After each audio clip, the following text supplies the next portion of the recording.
into that. I believe there may have been a few things just to clean up as part of the record, specifically since we last convened. Counsel, on behalf of Mr. Roman, had submitted a Defense Exhibit 39, and if there are any objections that wanted to be placed on the record on behalf of the state, we can do that now. But at a minimum, I think the intention was that I would be admitting that collectively as an exhibit, if nothing else, just for appellate purposes for the record. Mr. Abadi, anything the state wants to add as it relates to Exhibit 39? No objection from the state. I have a copy for the court reporter. I printed a copy out and then I sent it electronically. All right. If you've got that marked and stamped, we'll provide that to the court reporter.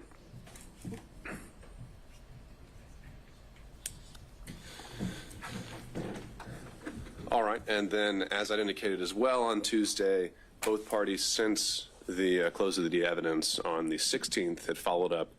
Now I think both sides have made requests to reopen the evidence. On behalf of the defense, there were some issues with cell phone records, and the state has found an additional witness that they would like to present. And the instruction I provided on Tuesday was that for today, I think we've reached the point where I'd like to hear more of how some of the legal arguments apply to what has already been presented. And it may already be possible for me to make a decision without those needing to be material to that decision. So that's why we're here today. I wanted to make sure we held this time because it is a bit of a logistical challenge to get everyone in a room together. But recognizing that, again, in the interest of efficiency, if both parties want to reserve part of their time to argue as if those proffered exhibits have been admitted, feel free to make whatever arguments you would like. And if, in fact, it turns out that I do need those to be part of the record to make a decision, then we'd have to come back and we will do those in accordance with the rules of evidence. Mr. Gillen. We have not filed anything, but we also have a proffer of a witness that we would like to call in the event the court does open the evidence up. I can make an oral proffer as to who that witness is and what that witness would be saying, and I could do it, and I think in a fairly brief manner, if the court would permit me, so the court can understand where I'm coming from. And I believe also Mr. Cromwell also has a brief proffer for a witness that he has talked with and does have an oral proffer. So are these, this is the first I've heard of it, so are these things that have been discussed or shared with the state at all? No, Your Honor. I literally, my communication with this particular witness occurred this morning at about 10:10, along with Mr. Crisinola was on the call with me. I'm more than happy to enlighten the court as to what the witness would say, who the witness is, and in a brief summary of what this particular witness would testify to in the event the court allows for evidence to be reopened. And on the record, I would state that on behalf of my client, Mr. Schaefer, we do want the record to be reopened so that the court could hear what if they want to bring in someone from California, let them bring them in. And we believe that the court might want to hear the proffer and the evidence that we are prepared to at least proffer today.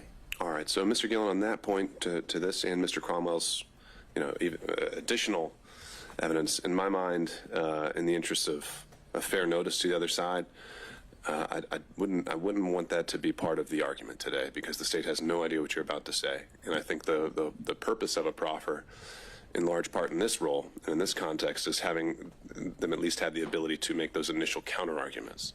Now, I don't think that would prevent you from, after today's hearing, if you want to file it, make it part of the record, then I think that both parties have already elected that they are willing to use that mechanism.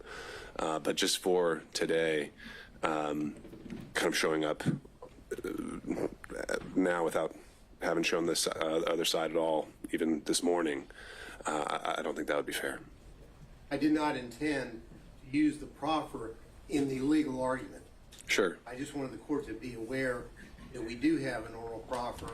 We can file it, we can supplement the record and file it for the court's consideration, literally right. Hot off the press. Sure. As we printed it out and drove down to the Okay. All right. Well, Mr. Cromwell, is there anything you wanted to add to that? No, Your Honor. Okay. Mr. Abadi, anything you want to add to that? I don't know what it is, so I don't know how to add to it. No. All right, just anything on, though, on a procedural perspective?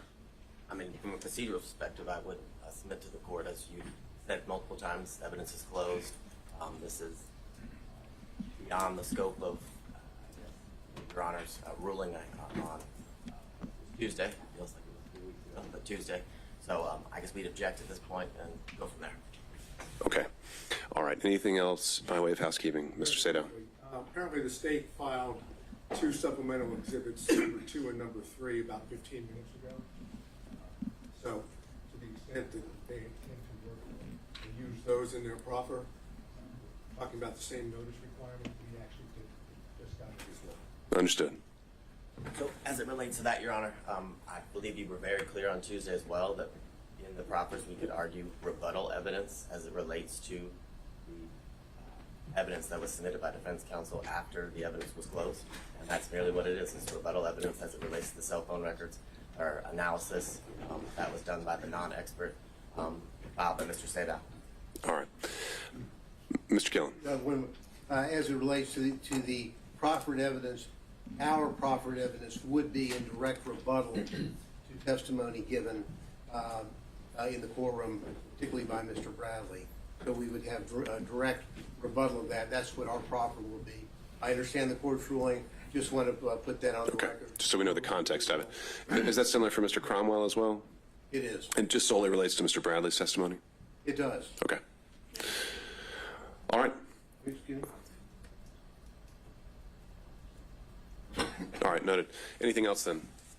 Your Honor, the proffered evidence is basically would corroborate what has been admitted in evidence as Exhibit 39, the chronological text. Okay. All right. Then if there is nothing else, I'll turn it over to Ms. Merchant to begin on behalf of the defense. Sorry, Judge. Unfortunately, you're stuck with me today. Understood.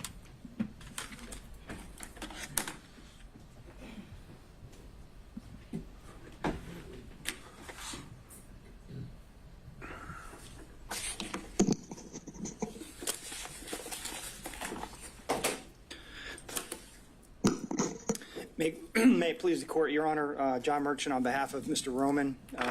Just by way of roadmap, to give you some idea about the allocation of time and what I'm going to be covering. I've been charged with talking to Your Honor about the conflict issue and the appearance of a conflict and what we believe the evidence to show on that issue. Mr. Sadow, Mr. Gillen will be talking more about the forensic misconduct piece of it. Ms. Willis's church speech, statements made to the media, fraud on the court, frankly, and the book that she gave several interviews for. So I won't be discussing any of those issues. So if you'd like to ask me, certainly I can try to address them, but that's going to be the focus of their presentation. And then towards the end, other folks may have issue-specific type arguments, either in follow-up to mine or the forensic misconduct. But those are the 2 lanes that we're going to be covering, but I'm going to do the conflict piece of it for you. And on that issue, Your Honor, this is a matter of first impression in Georgia. I can't find a single case that's been published by the Court of Appeals or the Supreme Court that is based on these facts. There are, of course, a number of different appellate court cases that deal with conflict-related issues and, more importantly, appearance of conflict-related issues. And some of those are based in state law. Some of them are based on the ethical rules that govern lawyers. Some of them are based upon the Sixth Amendment right to due process that's implicit in all of what we're doing here today. I want to remind the court that we're here today on this motion to disqualify D.A. Willis and her office because of her judgment, frankly. She is supposed to be disinterested under the Sixth Amendment, and she's anything but that. The fact that these proceedings have taken this long and through the convoluted way we've made it here today explain that. So as I present my arguments, I want the court to understand that this court represents the guardrails for the Sixth Amendment in this context, and Ms. Willis has already been disqualified once. So I would encourage the court to remember what Judge McBurney did in his order disqualifying.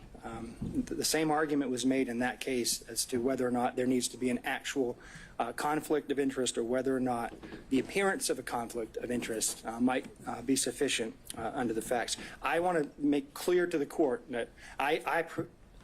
the law in Georgia suggests and is very clear that we can demonstrate an appearance of a conflict of interest, and that is sufficient. I'm going to be candid with the court. There is a Supreme Court decision from 1996, Lamb v. State, and then there are 2 Court of Appeal decisions after that deal, and frankly, in some dicta that suggests that an actual conflict is required. But the Supreme Court of Georgia, since those decisions came down, has made quite clear that the appearance of a conflict standard still applies. And the reason that's important is I think under the Sixth Amendment, which is where we're at, in order to preserve the defendant's rights under that provision and under corollary provisions of Georgia law, you've got to consider the appearance of a conflict. And the reason why the appearance of a conflict is so prescient here is because if this court allows this kind of behavior to go on and allows DAs across the state by its order to engage in these kinds of activities, the entire public confidence in the system will be shot. And the integrity of the system will be undermined. And so with those sort of public policy and constitutional principles, I wanted to turn to the law in Georgia on disqualification. And Your Honor, I'm going to give you the law, and then I'm going to talk about the facts and how they apply to the law at the end. If you want to talk about the facts earlier, jump right in, and I'll be happy to do that. I'm sure Your Honor is very well prepared and probably knows all the law that I'm going to cite to you. But to give the skeleton outline, the original seminal case that deals with conflict of interest from the Georgia Supreme Court is Williams v. State. That's 258 Georgia 305. And there are basically 2 methods by which you can disqualify a district attorney. One of them is a conflict of interest, and I'll suggest to the court that doesn't mean an actual conflict. That could mean an appearance of conflict as well, and then forensic misconduct. Importantly, in the Williams case, though, in footnote 4, and I think this is important for the court's analysis about the facts and which box it fits into, the court said there was no clear demarcation line between conflict of interest and forensic misconduct, and a given ground for disqualification of the prosecutor might be classifiable as either. And I think that's important because we have facts that fit in both boxes. So if a state stands up and says, well, there's no actual conflict here, Judge, that doesn't mean necessarily that it doesn't apply to the forensic misconduct. Typically, forensic misconduct relates to statements of the prosecutor designed to impugn the character of the defendant before trial and to affect the jury pool, which we have here, which I'm not going to discuss. But the facts that we have here very much relate to that issue, and there's crossover.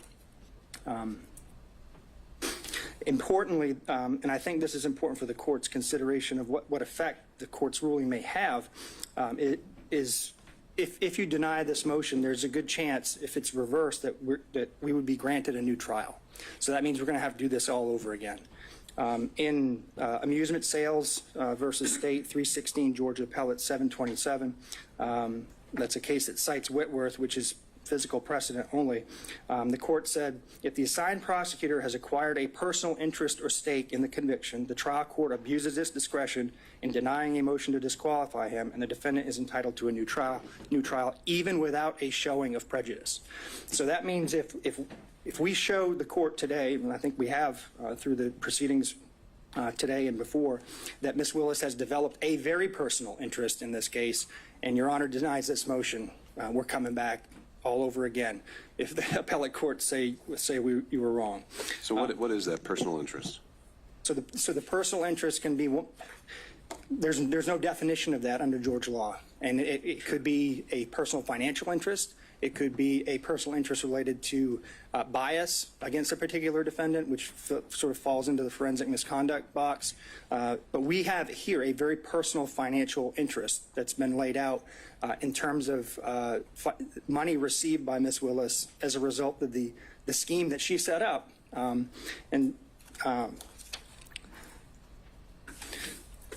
But to get to the issue of the personal interest in the context of an appearance, I think that's important. I do want to suggest to the court that there are a number of cases that post-date this actual conflict of interest language that's suggested in some of the cases from the 90s, that you have to pay attention to what this looks like to the public. And I agree with all of the law, and I'm sure the state's going to stand up here and say it can't be a speculative or a conjectural type of personal interest. We don't have that here. We have something very concrete And as Judge McBurney put it, actual and palpable, not speculative and remote. That's exactly what we have here. We've demonstrated through the testimony of the witnesses, some of whom impeached themselves, that we have a very personal interest.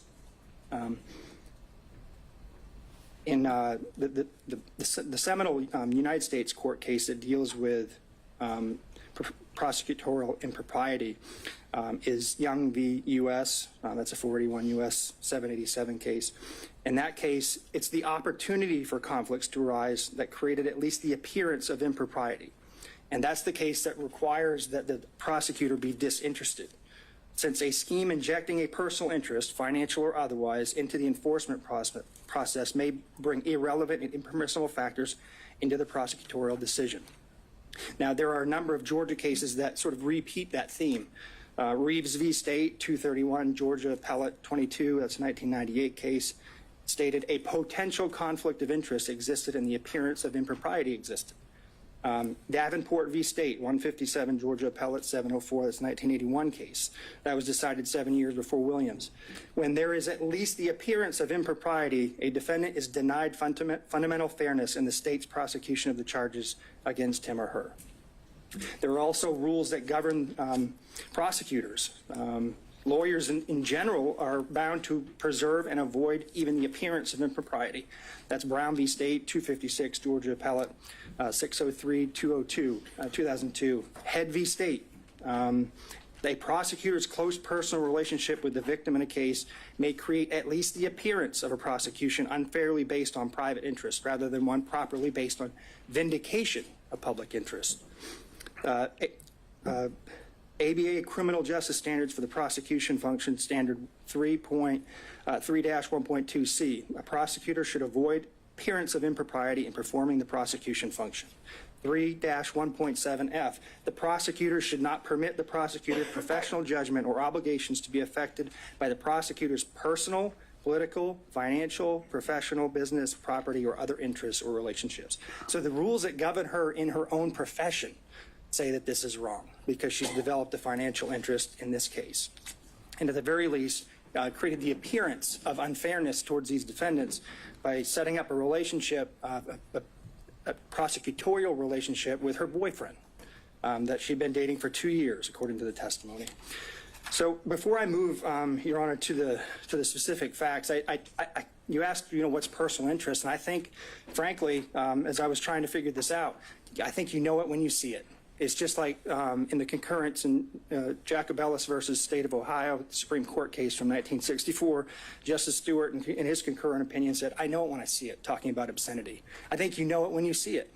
I think there's enough facts in front of you that you know it when you see it. And so I think that governing principle helps enlighten some of the facts here. And also, I think it's not just financial. In McLaughlin v. State, I think the court's very familiar with that case, 295, Georgia 609, 2014. The Supreme Court essentially said that because the acting DA had become a witness in the case and developed a personal interest in the case due to his daughter's relationship with the victim, that he was disqualified. And because he was disqualified, his entire office was disqualified.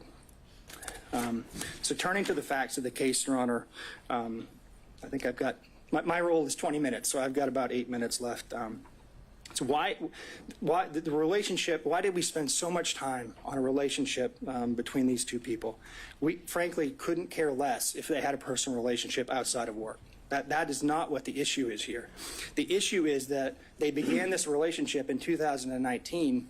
They were dating for 2 years, and then she awarded him a contract where public money, either from Fulton County or the state of Georgia, ended up in his pockets.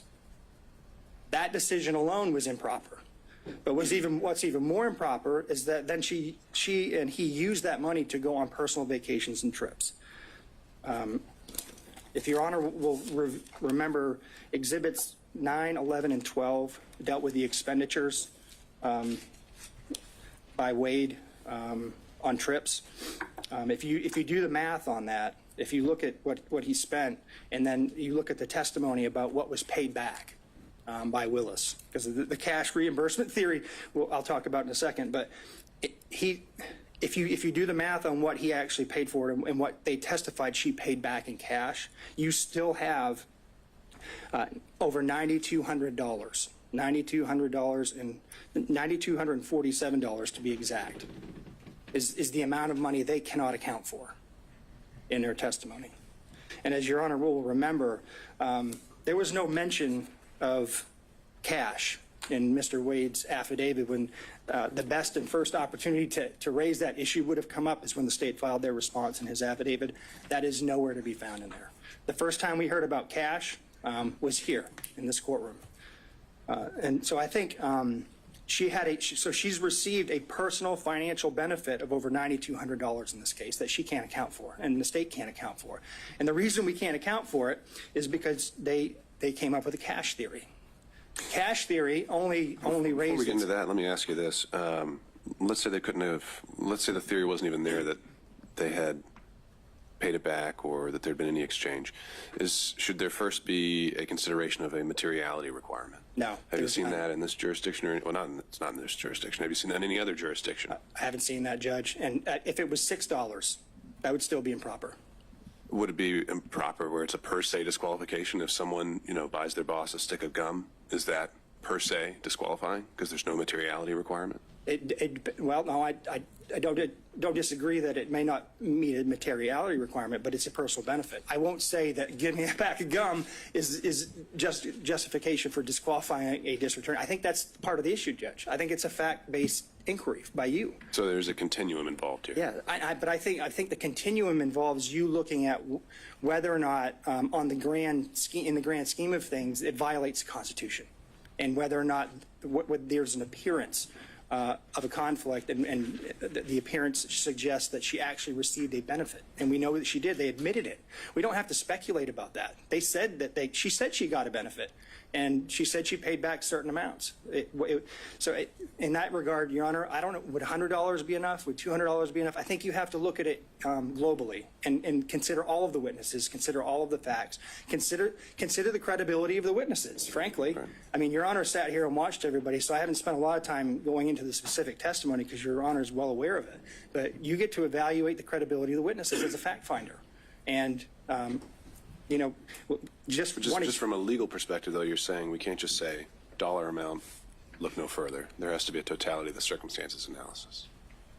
I think it's fact specific, Judge. I don't really want you to pin me down on that because there's no law on it. I can't give you a straight answer because I haven't seen anything like that. And I think if we build a materiality requirement into the case law, then you're down a slippery slope then, because then it's going to be the appellate courts are going to be deciding, well, is $50 enough? Is $100 enough? So I think it's not necessarily the amount of the money, it's the fact that she received it, and it's not insignificant.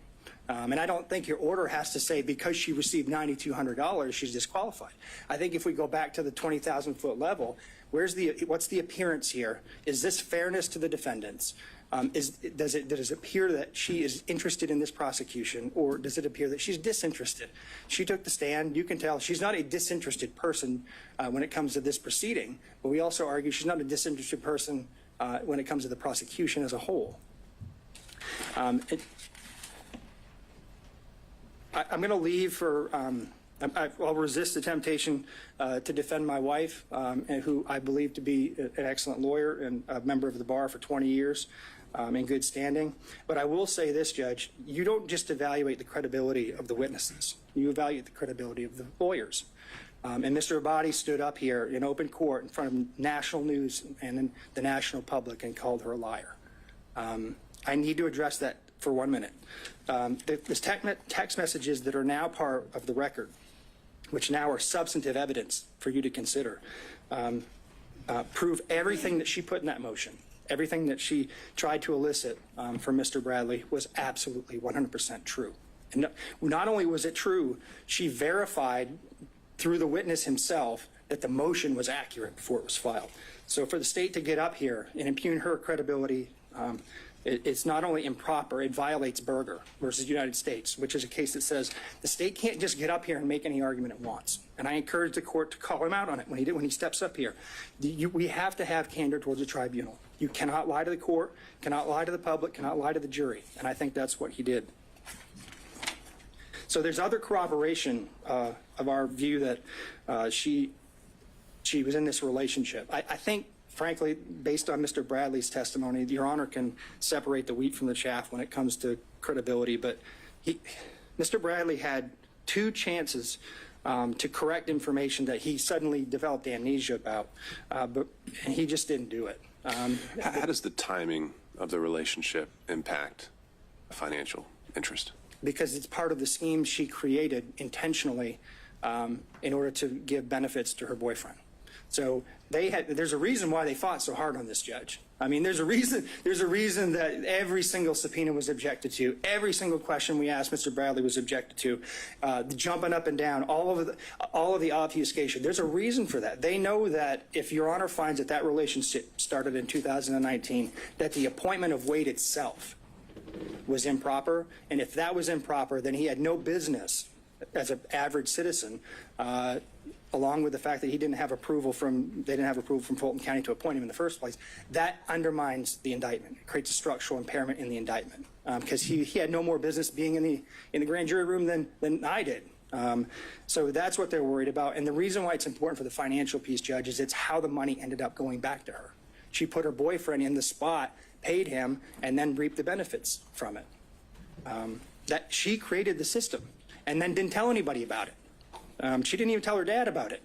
So I think if in the grand scheme of things, if you're looking at the totality of the facts, and I've got to sit down here in about 2 minutes to make room for my co-counsel. If you look at it, everything put together, judges, they did this, they knew it was wrong, they hid it, and even when they were called out on it, they tried to create an excuse for it by saying it happened after the fact. We know now from the testimony, Ms. Yurdy confirmed that Mr. Bradley, his text messages were accurate, not his court testimony, but that fact was accurate. The motion is accurate. And so also I do want to point out there's no paper trail here for the cash. I know that this was I know she and her father both testified that they kept cash on hand, which, I mean, keeping cash on hand in and of itself is not a problem. When you're a public official and you're required to keep track of gifts that you receive, then you need to keep track of it. But there's no paper trail. There's no deposit history. There's no withdrawal history. There's no receipts. None of that. So even assuming their testimony could be credible, and we don't think that it is, you still don't have enough information to track all that money that she received. And this is just what we know about. But does the lack of evidence fall on the state? Does the lack of evidence fall on the state? Isn't that where burdens come in? Yeah, yes, I think they had an obligation to tell Your Honor, hey, this is where the money went. And they certainly had the ability to do that if they could do it. Since they didn't do it, we have to assume they can't. And if they can't, I just want to remind the court of a very important piece of testimony from Ms. Willis that I think goes to credibility of all of the officers of the court who testified. She met with Wade, and they developed, in 10 minutes after talking about the financial piece, I believe, this cash theory that could not be rebutted. We have no ability to do that. They did, and they chose not to do it. So with that, Your Honor, unless Your Honor has more questions for me, I'm going to sit down and turn the podium over to my distinguished colleague, Mr. Sadow. Thank you, Mr. Merchant. Appreciate the court's time.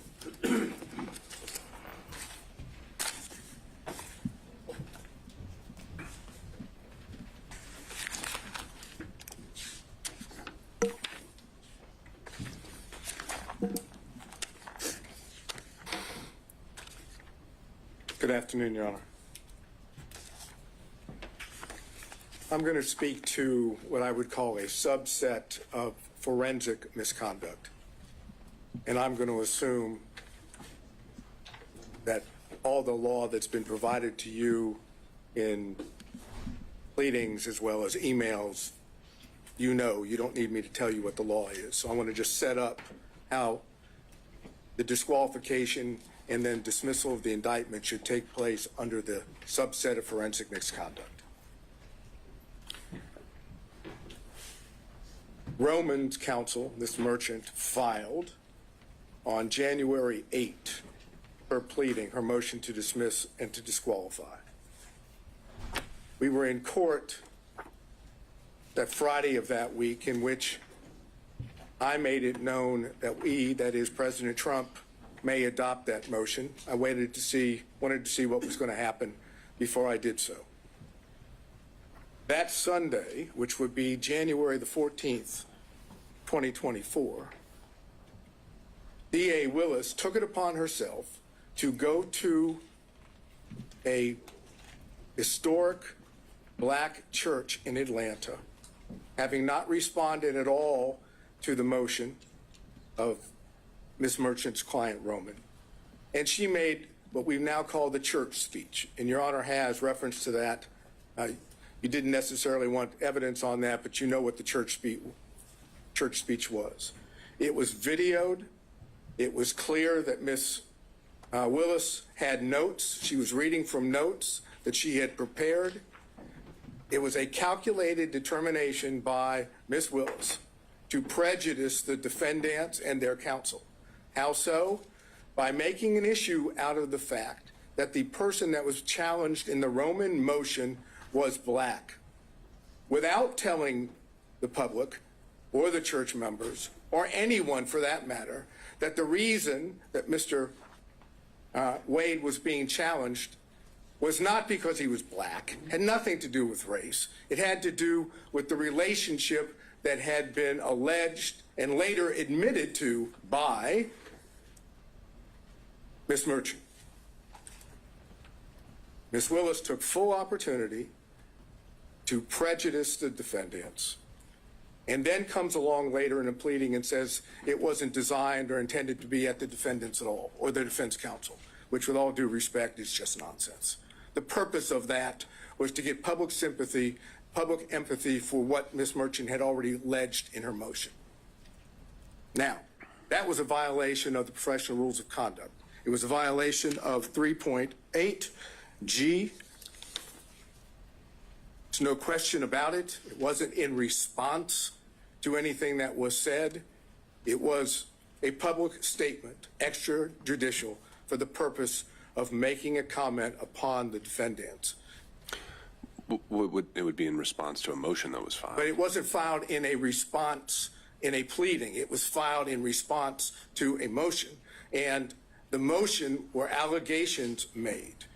If Ms. Willis wanted to respond at that point, she could have said the facts of the matter. Instead, she misstated what the situation was, took advantage of the opportunity, an ethical violation, and the ethical violation makes it clear that you must refrain from making extrajudicial comments that have a substantial likelihood of heightening public condemnation of the accused. Can you think of anything more that would heighten public condemnation of the defendants than alleging that defense counsel and the defendants were making their motion based on race and religion?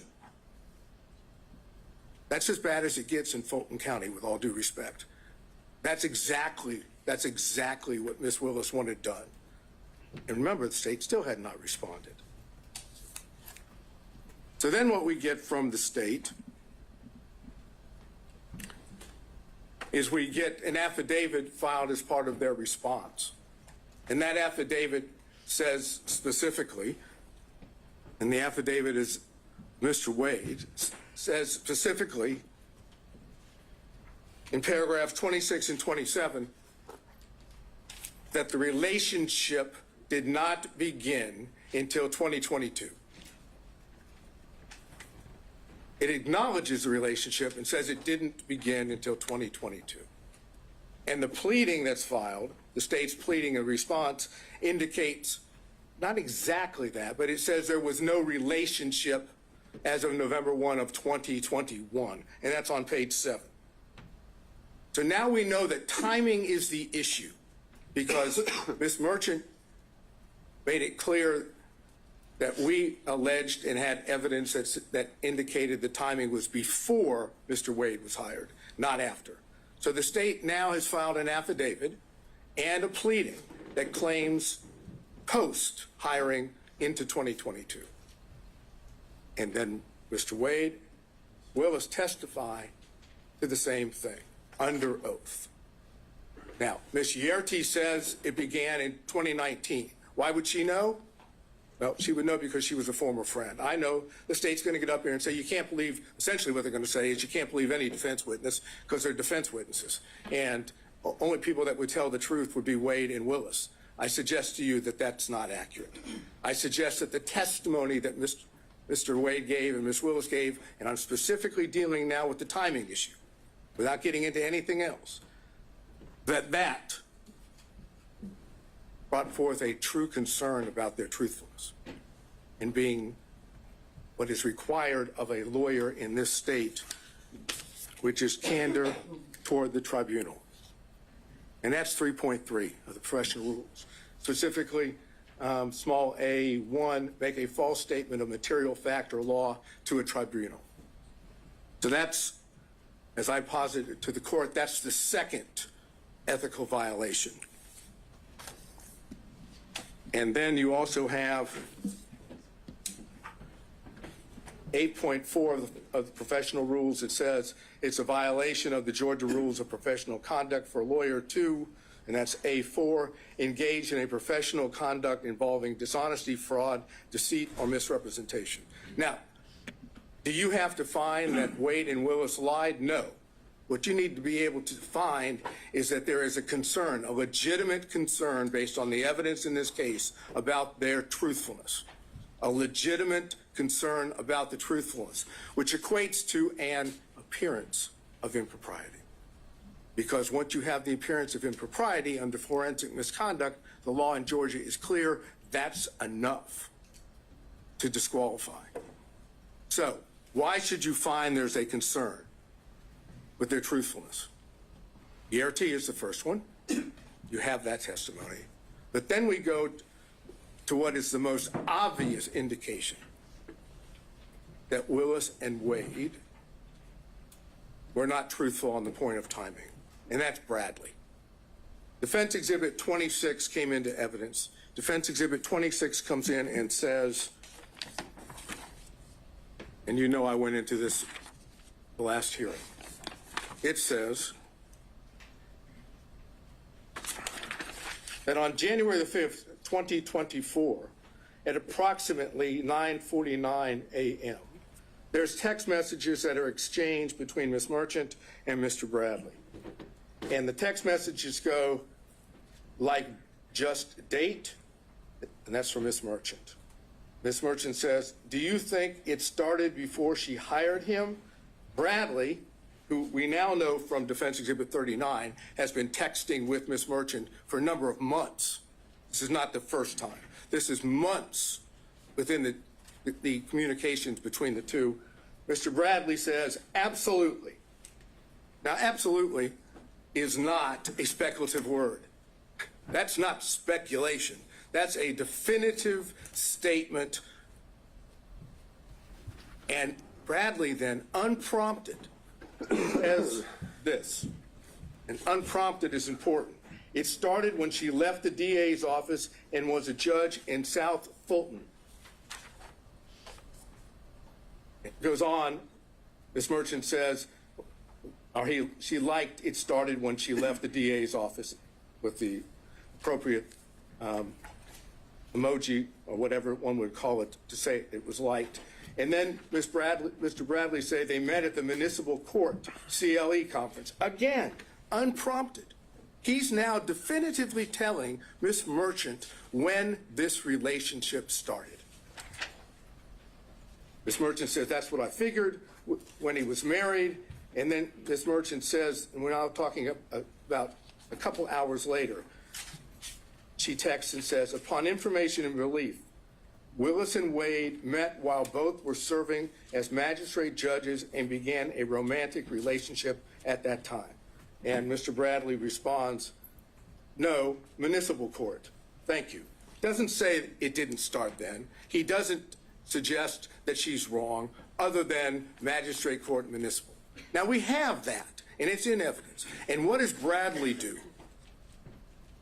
He knows that he's put himself in a position that if he testifies truthfully on the witness stand, Your Honor is in a position to be able to find, if you choose to, that both Willis and Wade lied. So what does Bradley do? Look, you were an assistant U.S. attorney. You know how this works when you have witnesses in this situation. Mr. Bradley did everything he could possibly do to evade answering questions. No recollection, couldn't remember, it was speculation. Anything he could possibly say that would cause, Your Honor, not to believe that Bradley knew when this relationship started. I suggest they were clear-cut lies, and the truth is in Defense Exhibit 26.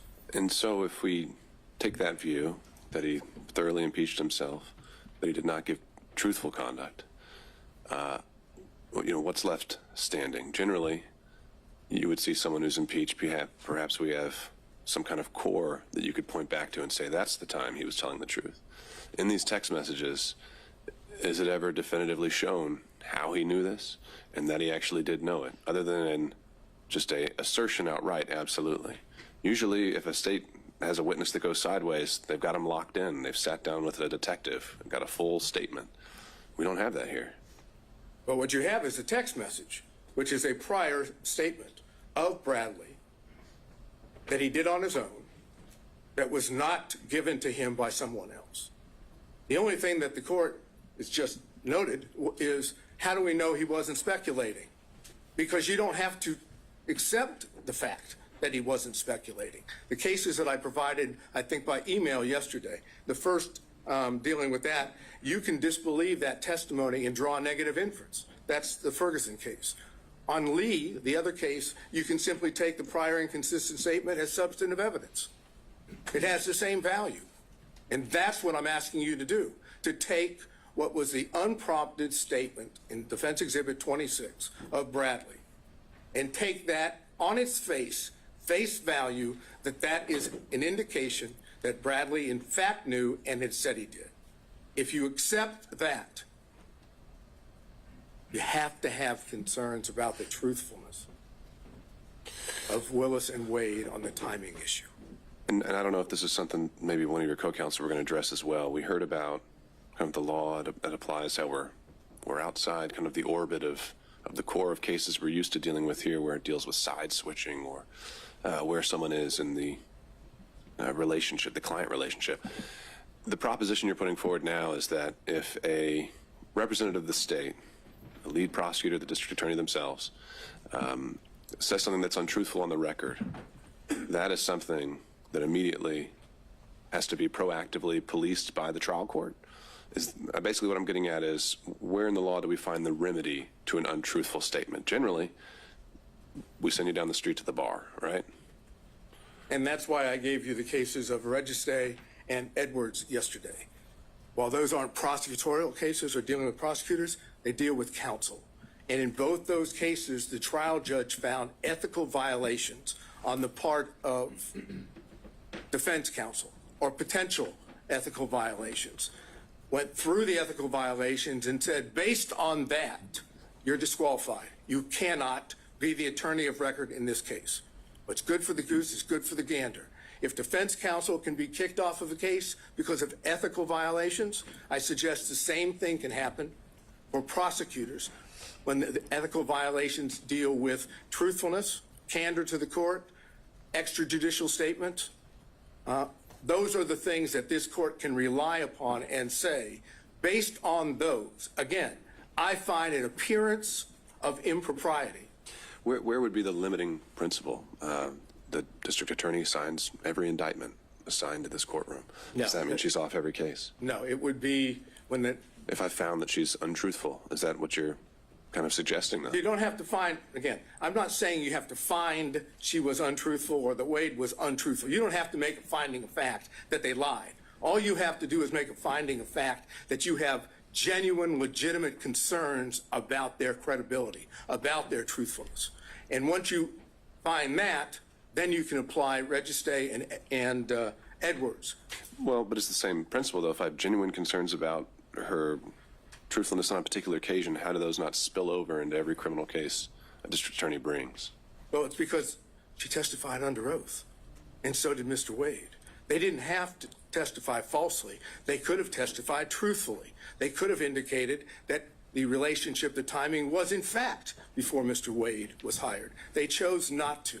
And in that sense, that dishonesty, that constitutes a violation of their ethical responsibilities. This is not signing an indictment. This is not filing a pleading in which both sides have their own positions.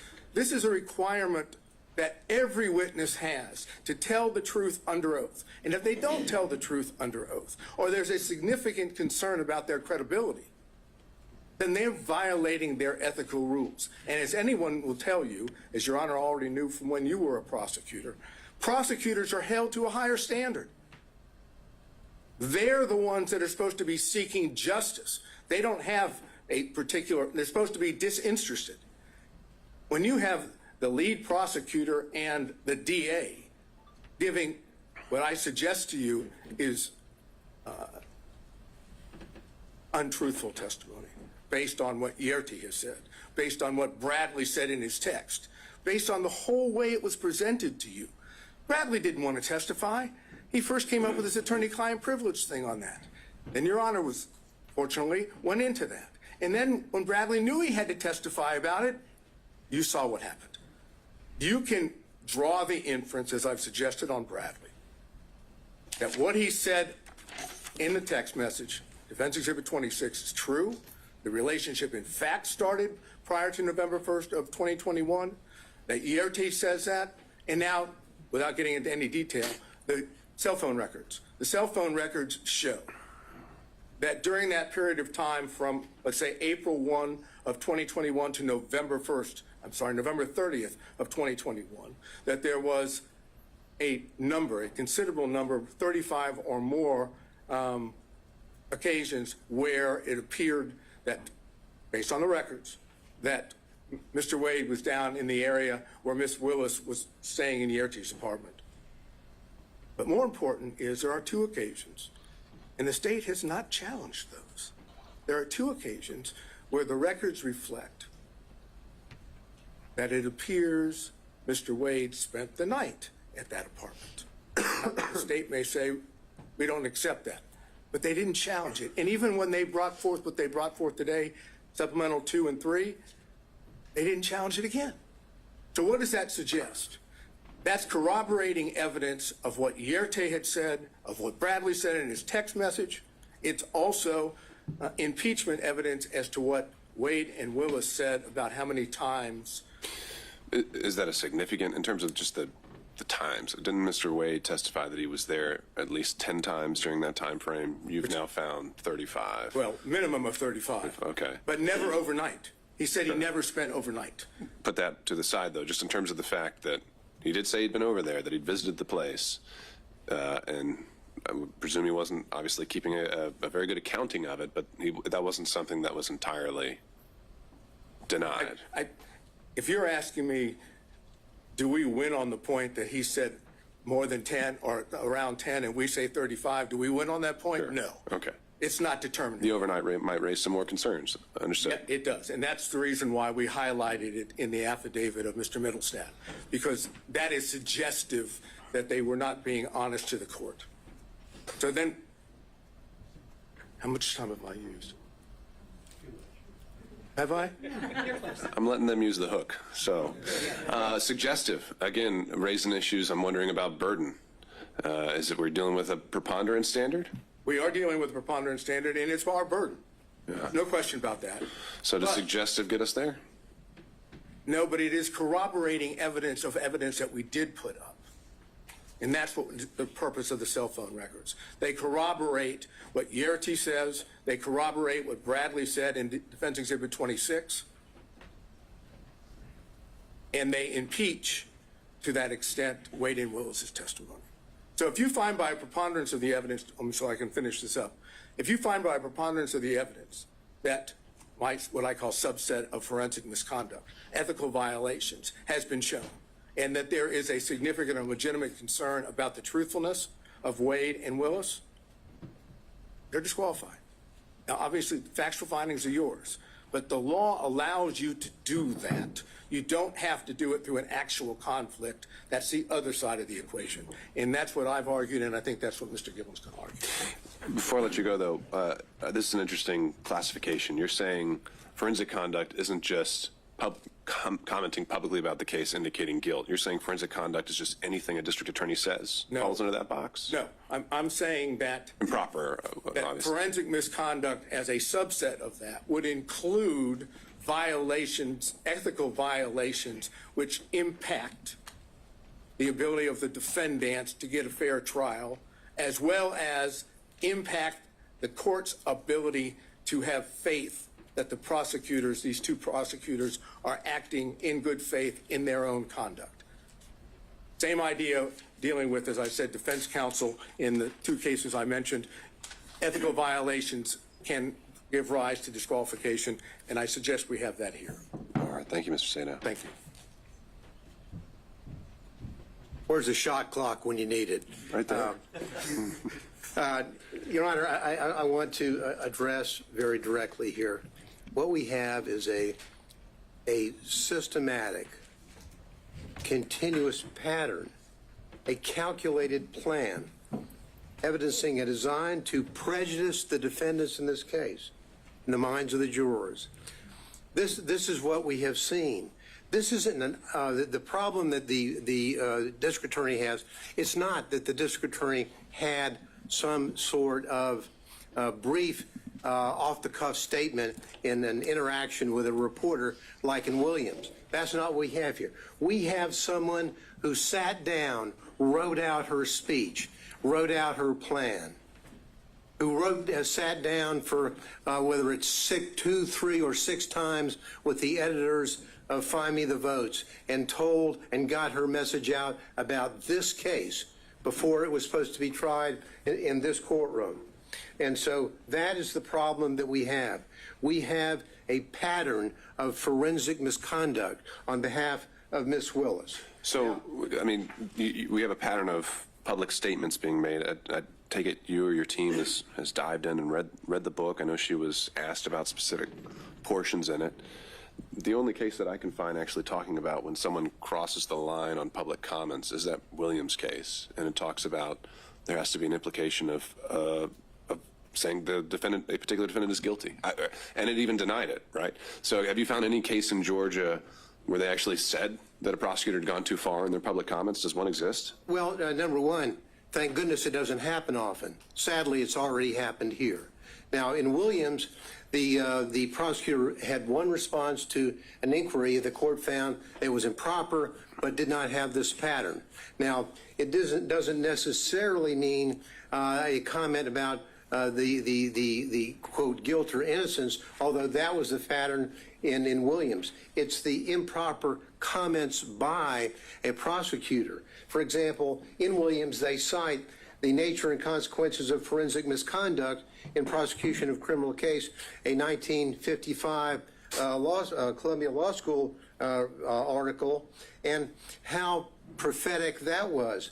When Williams cites that case in that law school article, they talk about an awful lot more than simply the comments about specific guilt or references to guilt. What you have here, Your Honor, is a comment, and we can't look at it doesn't apply only if a prosecutor said, I think the defendant is guilty in my mind. No, it's more pernicious than that. What we have here is someone who sat down and drew up a plan for 2 reasons. And what she did reminds me of what the court in Estes v. Texas talks about, and that is that pretrial can create major problems for a defendant, indeed more harmful than publicity during a trial, for it may set the community opinion as to guilt or innocence. That's what we have here. That's exactly what we have. And the court in Estes talks about the power of the television camera. So what do we have, and what did this prosecutor do? What she chose to do is sort of what was criticized by the Supreme Court in Shepard v. Maxwell. Legal trials are not like elections to be won through the use of meeting halls, the radio, or the newspaper. That's exactly what we have here. What we have is a deflection. What this is all about is more insidious than just making the comments that she's made. It's a deflection. What she chose to do was to say, okay, I have done my best to hide the relationship with Nathan Wade. And Nathan Wade has done his very best by filing false documents in his divorce case to hide his relationship with Miss Willis. Now, and so what did they do? Well, when Miss Merchant filed the motion to disqualify, now the game plan has to change. The game plan I call the deflection begins to take place. The deflection is when the district attorney sat down and wrote out. I'm sure the court has. When you look at that video, it's in evidence of her speech at church. She has written out everything and she's reading from it. She chooses to deflect. The court asked earlier, wasn't she really responding to the motion that had been filed against her? Would that she had. Because if she had, she would have looked the members of that church in the face and say, there's been an allegation that I had a romantic relationship with Mr. Wade, and ladies and gentlemen of this congregation, it's true. She didn't do that. She chose to deflect and to do two things that are reprehensible for any lawyer, but particularly for a prosecutor. She chose to pull out the race card and the God card. That's what she did. And she wrote it out. She went on to deflect away from the allegations in the Wade motion, and she's saying, why, in her talk, public discussion with God, why are they only attacking one in reference to Mr. Wade? And then she goes on to say, God, isn't it them playing the race card when they only question one? Now, if she had been truthful with that congregation, truthful with the community, she would have said, I had a relationship with him. Good, bad, forgive me, whatever. That's what she should have said. But she chose to deflect and say, them, the reference to them and the others and they. It's obviously a reference to the motion filed by Ms. Merchant. They choose to go after the black man. And she then goes on, again, deflecting away and deflecting to what I call the third rail in American society, choosing somebody on the other side of being a racist. So-and-so is a racist. They're racist. She was the one playing the race card in a way to try to deflect from her own conduct. She goes on to say in discussions with the Lord, God, is it that some will never see a black man as qualified no matter his achievements? Again, the deflection. What is she saying? The listener is not necessarily in that audience in that church. The listener is at Fulton County. The potential jurors who will come into a courtroom and say whether or not they can fairly judge the evidence or judge the defense in this case. She chose to inject race into the minds of the listeners and virtually everybody in this community, and literally everybody in this country has reviewed and analyzed her speech that she made in a premeditated way. And in bringing in not only the race card, but also in bringing in the religious matter, this is exactly what Hammonds v. State in our Supreme Court talks about, condemning as an inflammatory appeal to the jurors' private religious beliefs. Why would she do that? To deflect. But now, not only is she deflecting, but she is then going forward and, in a way, telling the community, telling the congregation that God is on her side, not on the side of these people. God, she said, and when she's talking, and she's saying, God, pray for their souls. I, meaning God, qualified you. I qualified your imperfect, flawed self. I see you in every hour. Do my work. As though she's telling the folks in her very, very, very implicit way, injecting into the minds of the jurors, God wants me to win this case. God wants me to prosecute this case. And why is he going, and why are these others going after the black man? Well, the answer is very simple. As we said in our brief, we didn't mention Mr. Cross, the white female, or Mr. Floyd, the white male, because there was absolutely no evidence, and is no evidence, of a personal romantic relationship with them in which he obtained these benefits. That's the reason why we did not do that. So she goes forward with her with the deflections. That's exactly what she does when she goes forward, and she talks about a planned interviews time and time again with authors of a book, Find Me the Votes, where she's talking about a case that's going to be tried in this courtroom. It's reprehensible. So in that specific, instance, setting aside the fact that she was willing to go on the record before a case had even reached the jury, what specific statements from that book do you contend cross the line? Well, for example, she's saying, she goes on to talk about all the calls that she gets from people calling her racial terms. All the calls are racist. What she's trying to do, and I think there's a reference in there to MAGA people, whatever.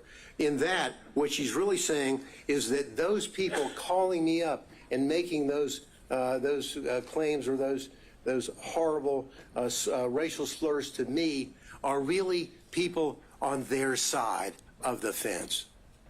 That's what she's doing. And there's no reason, Your Honor, ever for a prosecutor to sit down and go forward with this kind of interview. She did it in Find the Votes. But then what really happened here is this hiding of the relationship. Because in hiding the relationship, they have done such a good job. Mr. Wade filed false documents in his divorce case. When on May the 23rd, May of 2023, talking about, have you ever had sexual relations with a person during the course of the marriage or including the period of separation? He's still married. He doesn't have a divorce decree, but his answer is none. Then he's asked whether or not, on any occasions, he's entertained or been entertained by someone, a woman, a member of the opposite sex, in this case a woman, from the date of the marriage to the present, talking about place and time and all that. What is the answer? None. Why does he do that? He does that because he doesn't want to tell about the relationship that he has with Miss Willis and the benefits that he has gotten and that he gave to her. That's exact. And what these answers are absolutely reprehensible. That a member of the State Bar of Georgia would file these answers that are inaccurate. What does Miss Wade do? Miss Willis do? Miss Willis, on her financial report, on whether or not she has gotten anything of $100 or more in value from a prohibited source. The court asked earlier about what a threshold might be.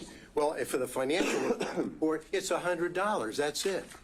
She doesn't report any of all of the benefits that she received from Mr. Wade. All the trips, all the entertainment, all the 3 nights in the luxury suite in Aruba. All of that. None of that is here. And they say, oh, well, maybe it all balanced out, even though I can't prove it with the cash. Well, that's like saying, did I give the court a Christmas present? Well, maybe I gave the court a Christmas present, and the court gave me one back. If the court has to fill out a form whether you got a Christmas present from anybody, you say, I got one from Mr. Gillen. You don't say, nah, well, I gave him one back, so it really evens out. They're false reports. And because they're false, what they had to do is they had to say, uh-oh, Ms. Merchant has caught us. And so what we're going to do is we're going to get, in our response, we're going to get Mr. Wade to file a false declaration, which he does. his declaration in this case is false. And the evidence showing that that is false as it relates to the timing, and the court asked earlier, why does it matter, if the relationship was before or after November 1, 2021? The answer is they think it's important, and frankly, I do too.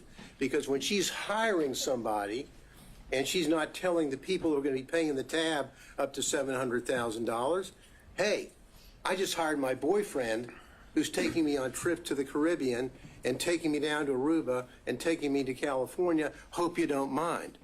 No disclosure whatsoever. And the money flows off.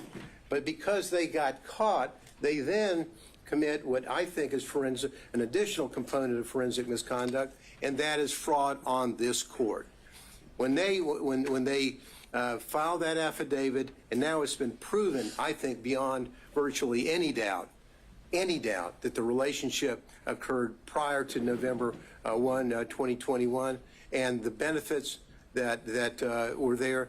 And we don't have to run around. And I love we've got all the records showing from Mr. Wade about the payment for these trips, for the cruises, for the flights, all this stuff. What's the only way is they sat around and met together before they testified and came up with their story. What's the only way that they can save themselves? Pay no attention to the records. Pay no attention to the airlines and to the flights and vacations and the cruises. I paid him back in cash. Show us your receipts. Where did you take cash out of the bank? Ever? Oh, I don't have any. Well, show us the deposits that he had. Well, never. We don't have any. What we have here is a fraud on this court, which has been shown, I think, overwhelmingly by the evidence and overwhelmingly through not only the testimony of Yurdi, the testimony of the emails and the text from Mr. Bradley to Ms. Merchant, as well as all the documents that they had no answer to other than the just trust me, I gave him money, it evaporated, I don't know where it came from, and he doesn't know what he did with it. Just please trust us and believe us because it's our only way out of the trap that they set for themselves.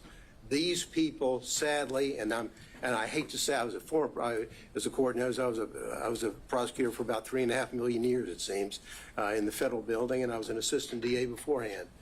Prosecutors don't act like this. Lawyers don't act like this. These people, Your Honor, is a systematic misconduct, and they need to go. Thank you.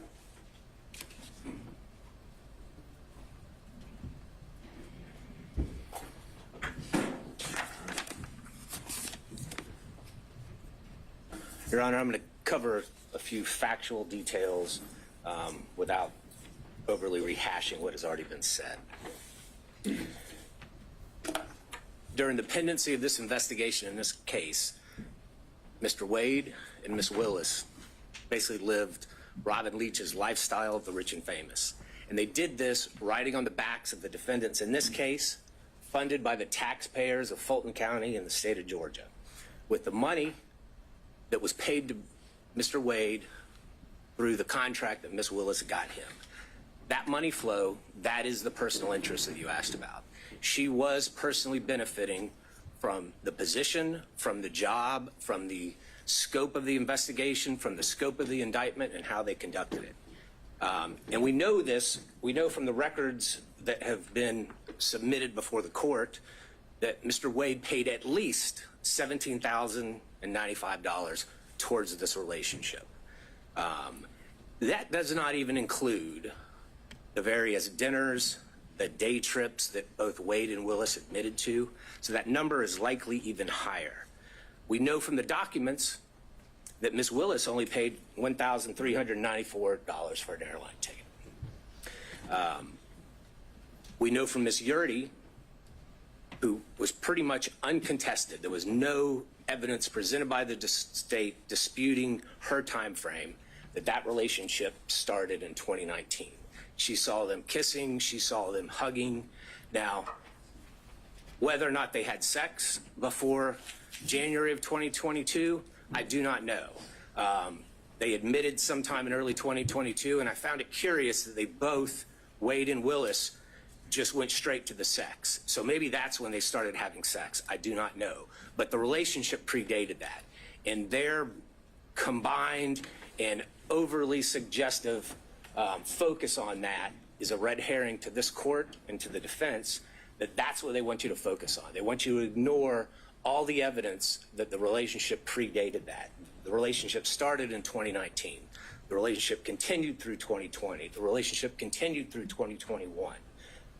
Looking at the cell phone communications, just in the first 11 months of 2021, over 2,000 calls, almost 9,800 texts. You know, I don't even think love-struck teenagers communicate that much. The November 29th and November 30th escapade, phone call from Ms. Willis, between Ms. Willis and Mr. Wade, 11:32 that night. Shortly after midnight, the phone starts traveling down from where Mr. Wade lives and ends up where Ms. Willis is staying, and he's there until roughly 4:55 a.m. None of the excuses, none of the explanations that Mr. Wade gave go into the Porsche experience, go into dinner, go into the airport. None of that explains that. I'm pretty sure the Porsche experience isn't open in the middle of the night. I'm pretty sure that there weren't any restaurants that he drove 30 to 45 minutes to go eat at in the middle of the night right after he talked to Ms. Willis. Teenagers have a name for those kind of calls and those kind of escapades. I won't go into it. But the documentary evidence, the objective evidence, undercuts everything that both Wade and Willis said. When you look at Miss Yurdy, again, she unequivocally said that relationship began in 2019. She saw physical evidence of a romantic relationship. Mr. Bradley, in the text messages, which are substantive evidence, said that that relationship began in 2019. Again, his January, temporary amnesia that somehow was triggered temporarily after Gabe Banks called him, we can question that. But we do have statements from him that specifically said that relationship predated Mr. Wade's appointment by Miss Willis. You asked, well, in Mr. Wade, you asked what the materiality would be. How much is enough? Well, clearly 17,000 is enough. But Fulton County has told us, has told Mrs. Willis what the materiality is. It's $100 in a year. She twice signed declarations, certifications that she did not receive any gifts. And even under her strained explanation, there were monies, there were gifts, there were dinners, there were excess contributions flowing her way that exceeded $100. Her explanation, well, I just paid it in cash. That just does not stand to reason. It does not hold up to the light of truth. Anyone that has ever been in a money laundering trial, a forfeiture trial, if that's the explanation we give the state, they laugh. Oh, I just gave cash. I have no records for it. I have no source for it. The only thing that she could say that was a source for the money, because at times she said she was down to $500 to $1,000. The only explanation she have is, well, sometimes I go to Publix and I may get an extra $50. That shows up on your debit card or your credit card. Did they bring those records in? No. Did they bring her bank accounts in? No. Did they bring any documentary evidence in? No, they did not. And why is that important, Judge? Yes, the burden is ours. But under OCGA 24-14-22, if a party has evidence in such party's power and within such party's reach, by which he or she may repel a claim, and they had that power, Ms. Willis had that power, Mr. Wade had that power, that they can repel the claim that we have made against them, but they admit to produce it, or if they produce weaker evidence, then you, as the fact finder judge, it is in your power to disregard that, and a presumption arises that that documentary evidence that is in their possession that they failed to produce supports our claim. And that is something that the state relies on regularly in criminal trials. And that is something that the court should rely on in this case when formulating its factual findings.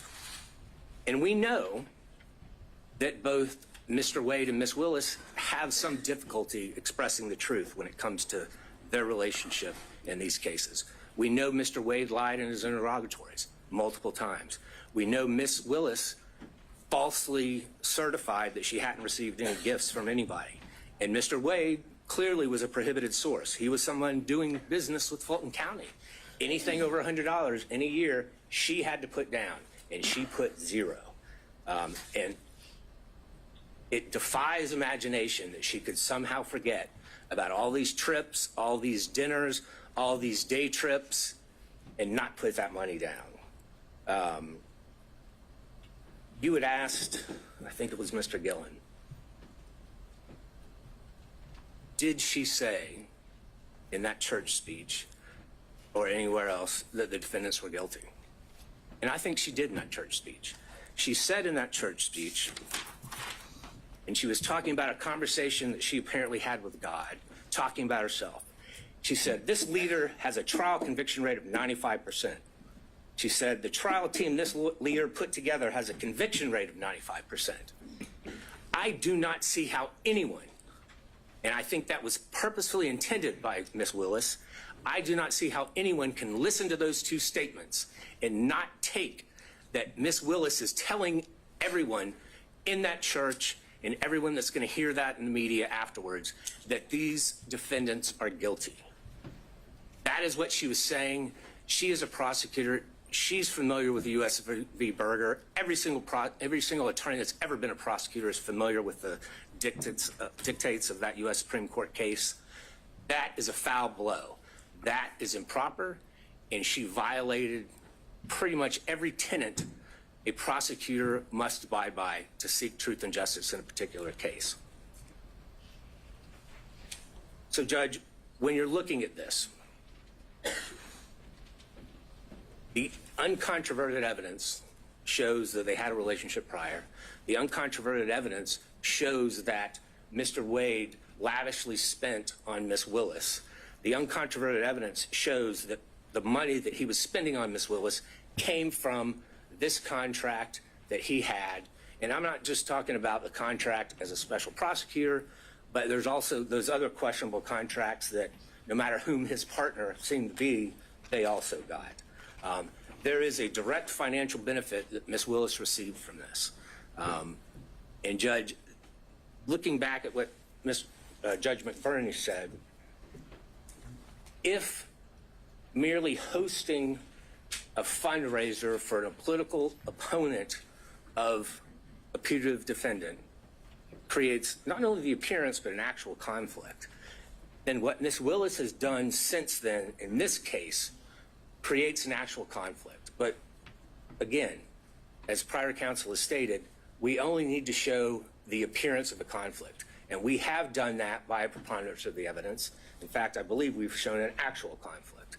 But nonetheless, the result should be that Ms. Willis and her office should be disqualified from this case. We still have a few more minutes. I think Mr. Cromwell may have something to say. Thank you, Your Honor. Thank you.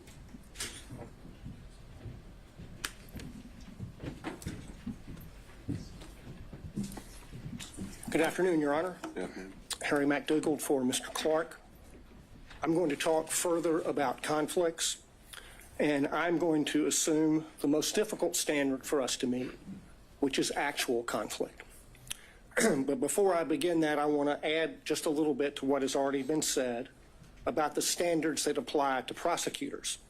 Our appellate courts have said often the administration of the law, and especially that of the criminal law, should, like Caesar's wife, be above suspicion and should be free from all temptation, bias, or prejudice so far as it is possible for our courts to accomplish it. The first occurrence of that I can find is Nichols v. State more than 100 years ago, 1915. The most recent, Registe v. State in the Supreme Court in 2010, although they don't refer to Caesar's wife. That requirement is also embedded in the prosecutor's statutory oath, 15-18-2, which requires impartially and without fear or favor discharge my duties as district attorney and take only my lawful compensation, so help me God. The general rule on conflicts of interest for lawyers is in Rule of Professional Conduct 1.7. And we all know, it's all drummed into us, that we cannot have a conflict of interest. And if we do, we have to withdraw or we will be disqualified. The basic idea is that a conflict of interest impairs the lawyer's independent professional judgment. That's the test of a conflict and whether it can be waived and whether it's disqualifying. And that conflict is not just financial. It can be any conflict that impairs your independent professional judgment, and you see that in McLaughlin v. Payne. The court asked what was a personal interest for purposes of disqualification. It's anything that impairs professional judgment. That's reflected in the ABA standards that were quoted by Mr. Merchant, which list the prosecutor's personal, political, financial, professional, business, property, or other interests or relationships. And that's really embedded in the prosecutor's oath to act impartially. And the earlier disqualification order by Judge McBurney was based on political interests, not financial. What my colleagues have described as forensic misconduct is also cognizable as a conflict of interest based on that footnote in the Williams case. The root of all of the problems that we see in this court right now is a conflict of interest arising from their individual personal interests in perpetuating and concealing their relationship. That's the original sin from which all of the other problems flow. There are 6 different actual conflicts of interest in this case, any one of which warrants disqualification, but collectively, practically compelling.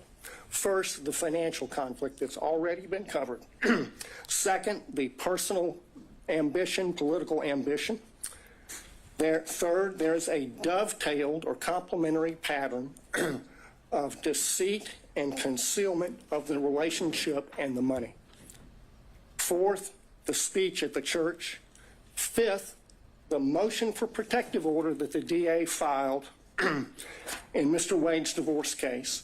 Sixth, the way the state has conducted the defense of this motion to disqualify, especially the hearing.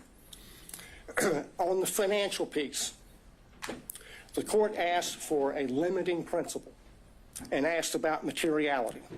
The limiting principle is whatever impairs the independent professional judgment of the lawyer. That is applied routinely.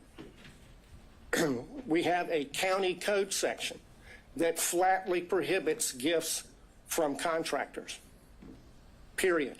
We have, by analogy, the federal bribery statute, which has a threshold of $5,000, 18 U.S.C. 666. The court asked about burdens and inferences.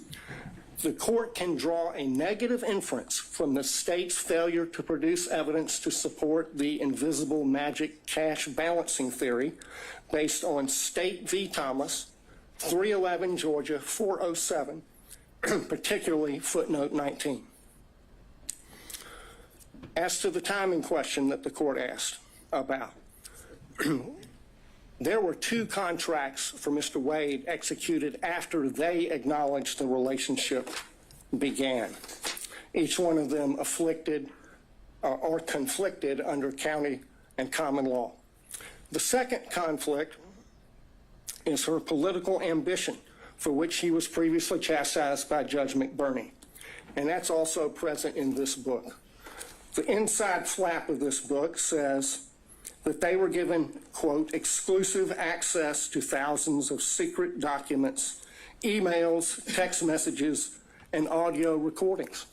The court has twice denied defense motions to unseal special purpose grand jury materials.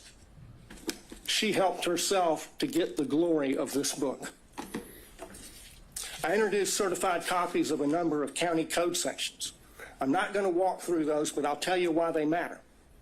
The stack of law from the state constitution down to the county ordinances imposes a regime on the DA under which she has three obligations.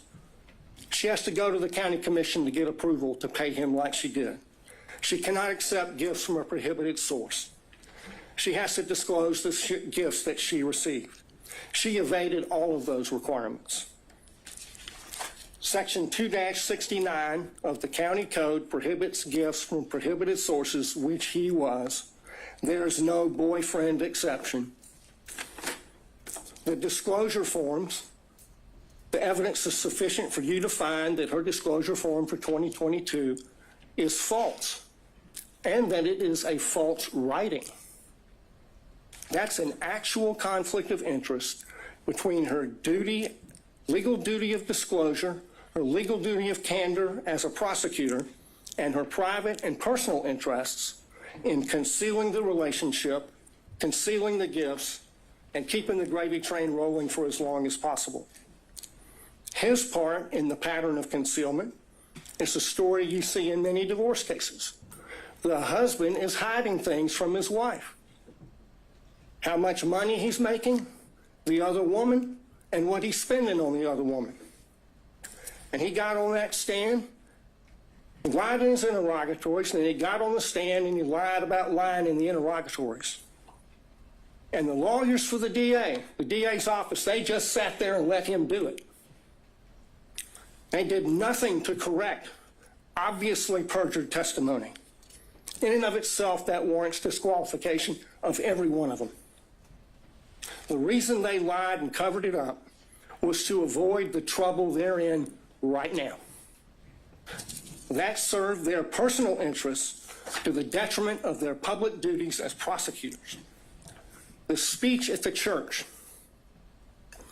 I want to focus on why she did that. Mr. Gillen talked about that. She did it to deflect attention from her own misconduct and that of Mr. Wade. She violated her public duty as a prosecutor to serve her personal interests and the personal interests of her boyfriend. That is a disqualifying conflict between her personal interests and her public duty that is actual, operational, and materialized, and it rests on undisputed facts. The next thing that she did that was a disqualifying conflict of interest was the emergency motion for protective order that she filed in the divorce. I filed a certified copy of that as Exhibit 37. She sought a protective order under the Apex Doctrine on the grounds that she's the DA. And the whole filing is expressly predicated on her status as DA. In fact, she never lets you forget it. She says it 27 times in 12 pages.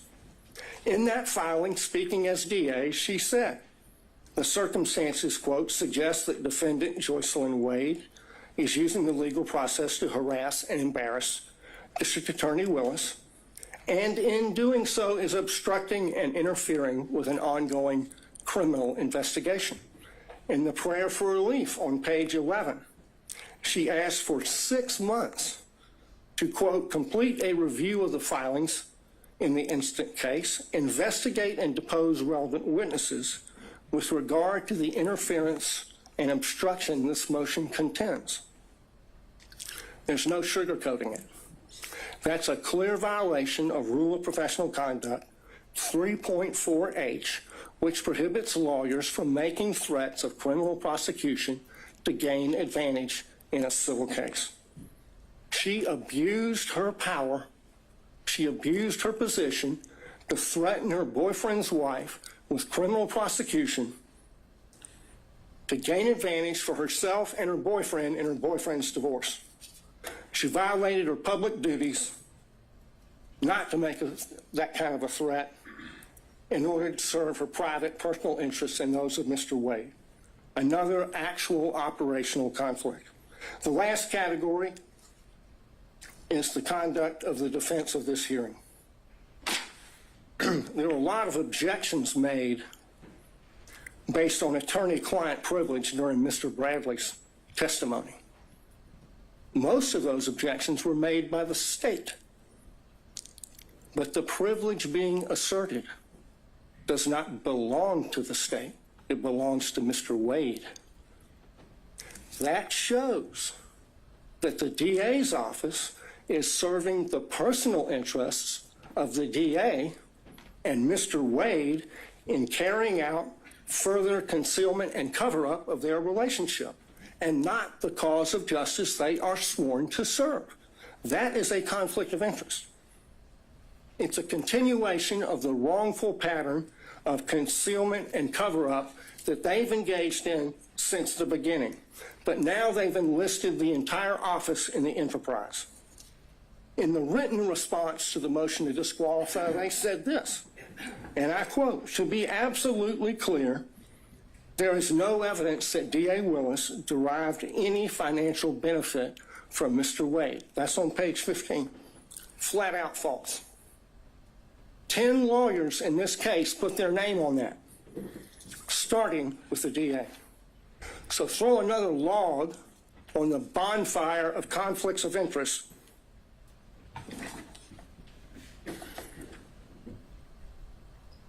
The problem here is the DA cannot distinguish between her personal interests and ambitions on the one hand and her public duties as a prosecutor on the other, and apparently neither can anyone else in their office. Of the 6 conflicts I've identified, only one is subject to a conflict in the evidence. This is a case study in what happens when you operate under a conflict of interest. It's put an irreparable stain on the case. Think of the message that would be sent if they were not disqualified. If this is tolerated, we'll get more of it. This office is a global laughingstock because of their conduct.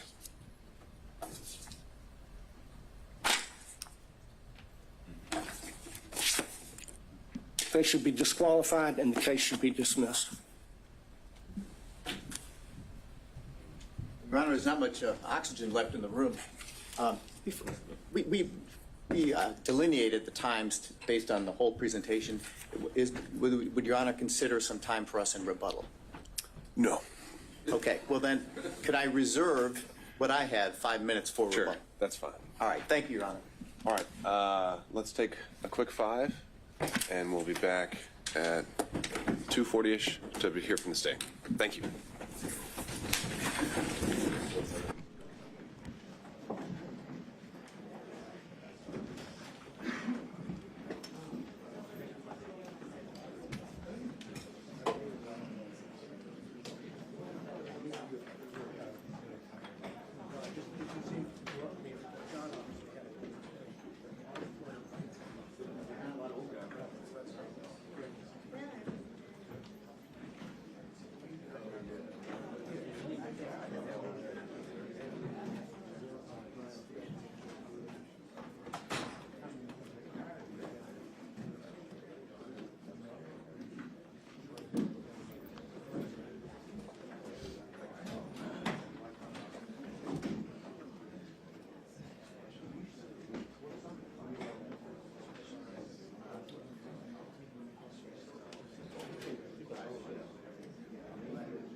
no?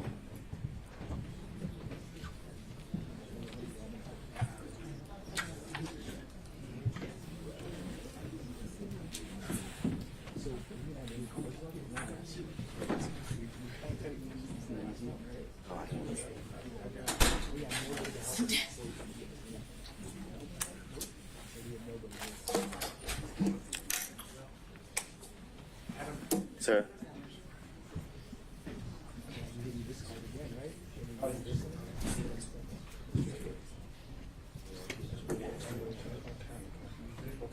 Didn't want to make an issue.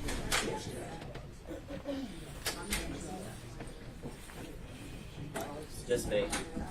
Just me. It's gonna be me. Please, just sit.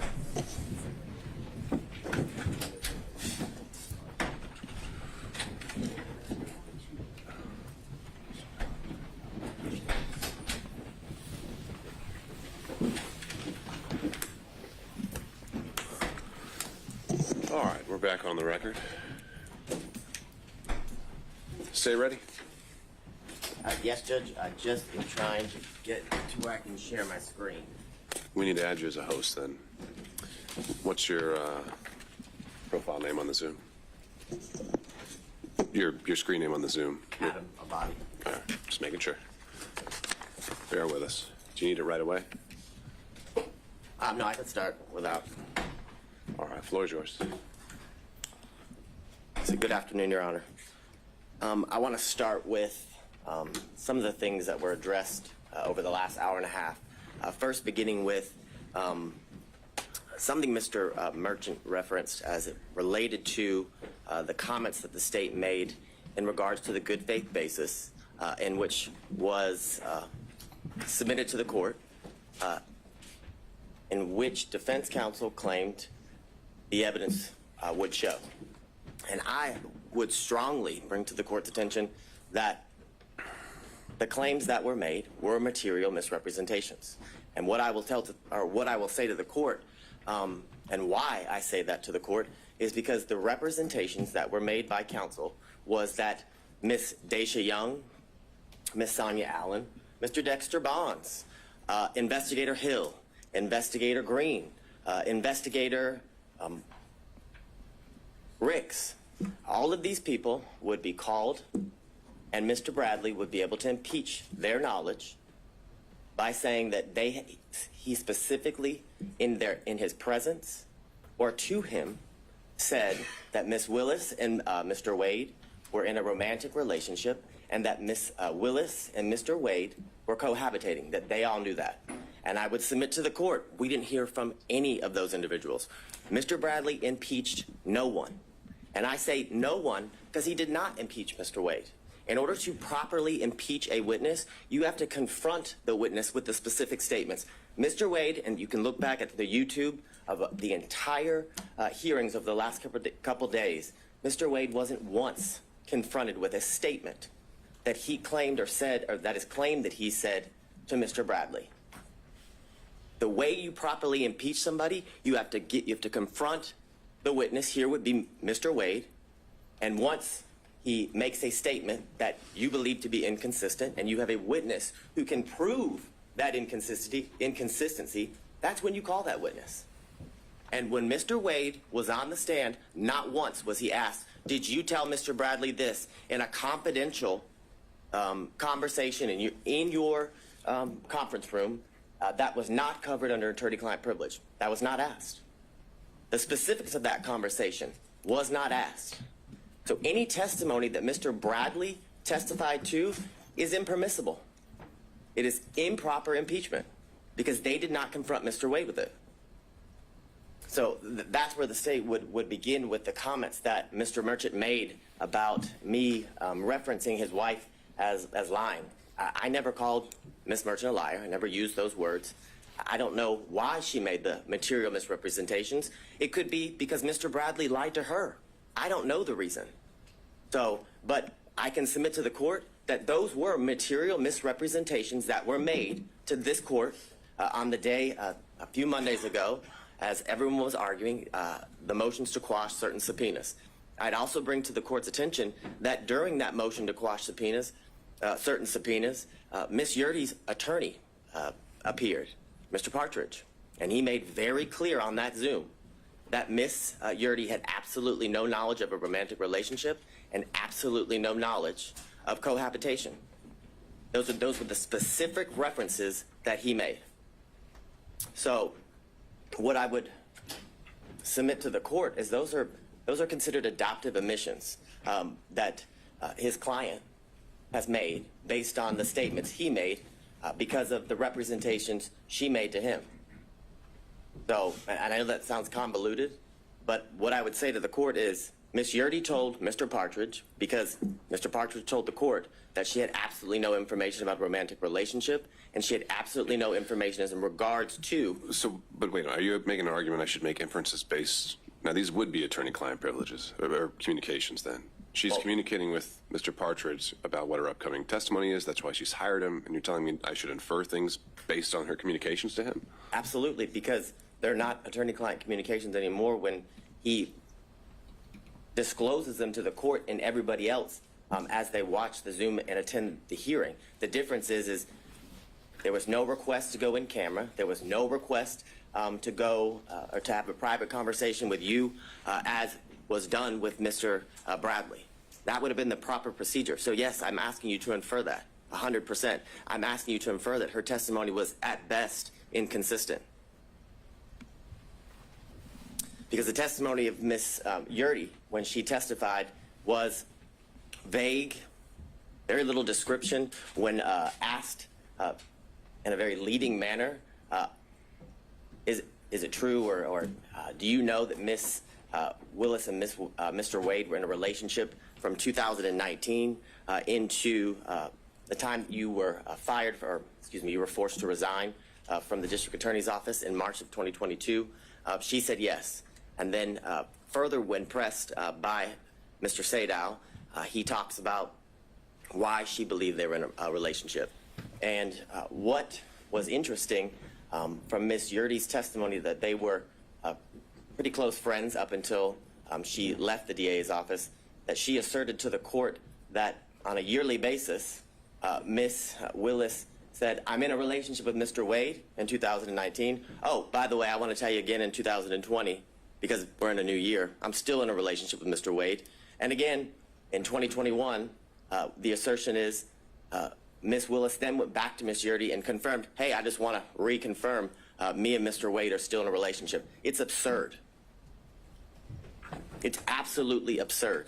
More importantly, when Mr. Sadow asked her about why she believed that they were in a romantic relationship based on her own observations, she said something. He actually asked her, did you see him kissing or hugging?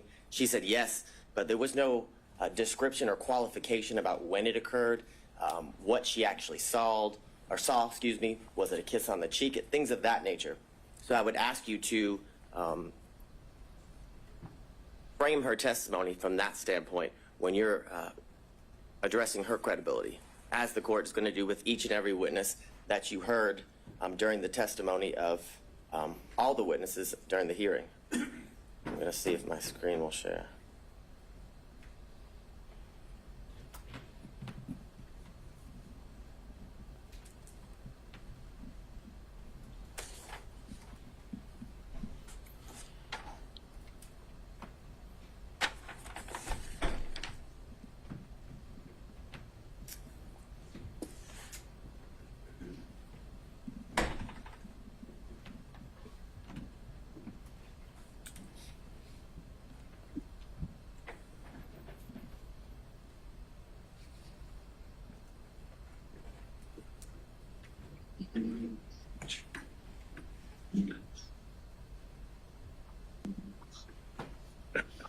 Now, I want to talk a little bit about the standard and the burden here in this instance as it relates to defense counsel and the claims that they have made in the motion to disqualify.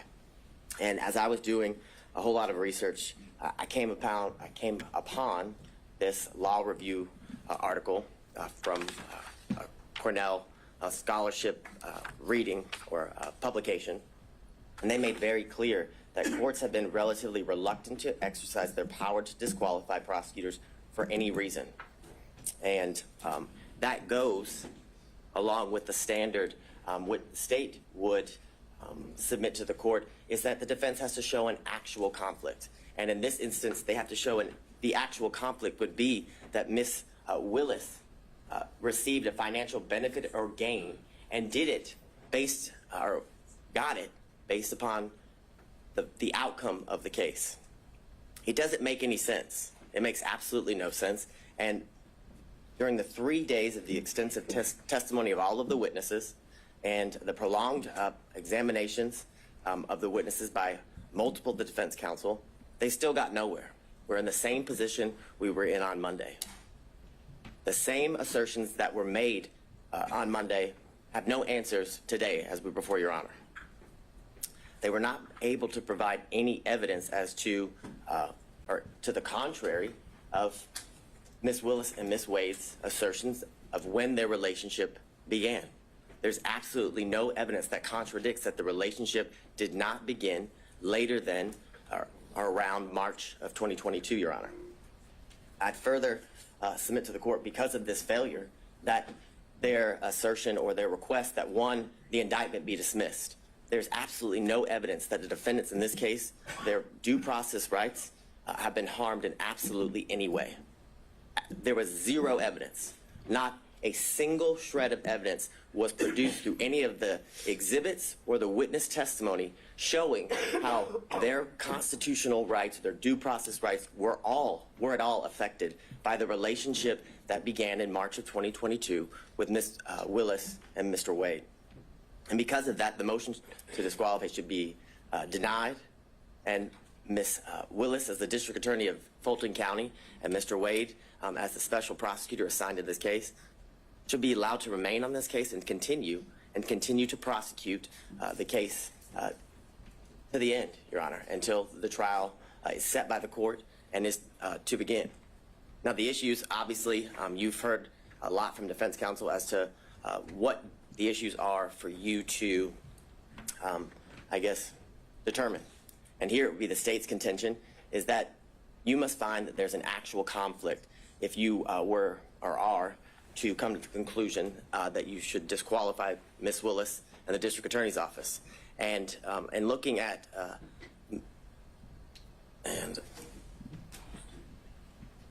What, I think you're talking about Mrs. Ventura. it's McGlynn v. State, MCGLYNN v. State, 342 Georgia Appeal 170.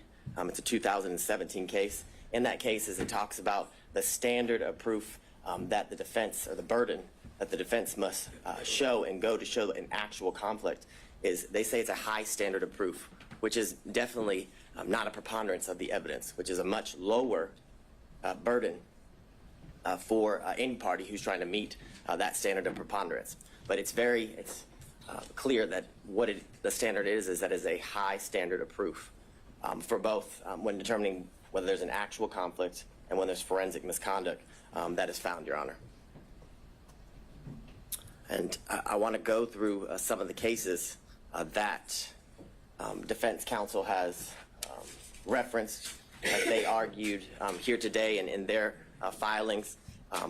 And I guess the bright line standard, or the standard and the grounds for which disqualification is appropriate for Your Honor to be determining in all of the cases as it relates to disqualifying the elected district attorney is you either find that there's a conflict of interest or that there's been some sort of forensic misconduct.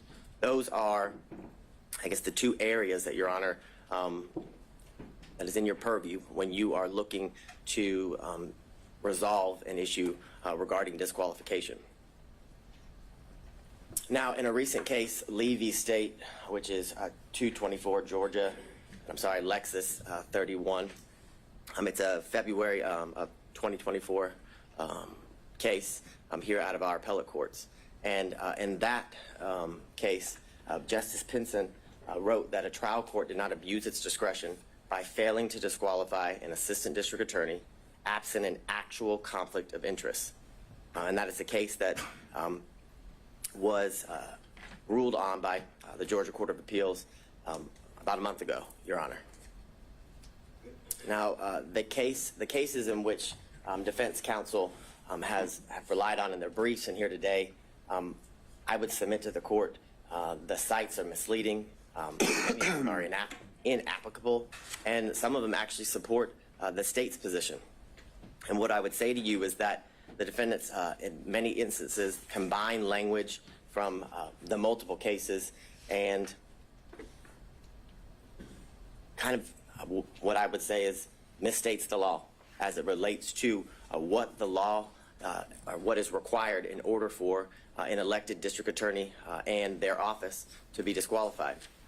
And what I would submit to the court is... Let's go back to that. Show me how. Yes. Show you how. So I think the first one they cited was battle versus the state.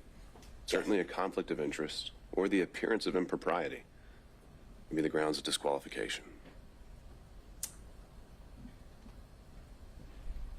Well, there are a number of these cases that seem to exclusively rely on the appearance of impropriety. right. So they acknowledge that there's some ambiguity here, that sometimes Whitworth gets cited to Ventura, and we've got this quote that comes up where it's just they only cite to an actual conflict that must be involved. They acknowledge the ambiguity. You're saying there's no ambiguity whatsoever. I am saying that, and why I am saying that, why I would submit that to the court, is in all of those cases, they do reference the appearance of an impropriety, but they reference that because they also find there's an actual conflict in each one of those cases. So your position would be, your review of the case law, there's never been an appellate opinion that relied only on an appearance of impropriety. As it relates to a prosecutor or district attorney, yes, that is what I'm saying. What I would say is in those cases, they do reference the fact that there is an appearance of impropriety, but they reference that fact because when you have an actual conflict, there's always an appearance of impropriety. And those are what those cases stand for. And I guess that is the main example of what I reference as they kind of combine the language from separate and different cases and tell you that the standard is an appearance of impropriety. And I would submit to the court that is not the standard. And in my first reading, like Your Honor, I did notice that the cases each reference the appearance of impropriety, but also that that appearance arose from the fact that the court found an actual conflict in each one of those cases. So I won't belabor the point in going through all of the cases that the defense had cited, but what I would submit to the court in reading those cases is that I found that they kind of fell into 5 categories, that some that didn't concern disqualification at all, some that determined that were about, I call it divided loyalty, which is a conflict that arises from representing becoming a prosecutor and then having represented the defendant prior to becoming a prosecutor, and then whether there's an actual personal interest in the outcome, and then others talk about whether the defendant was denied a fundamentally fair trial at the conclusion and of the case after conviction.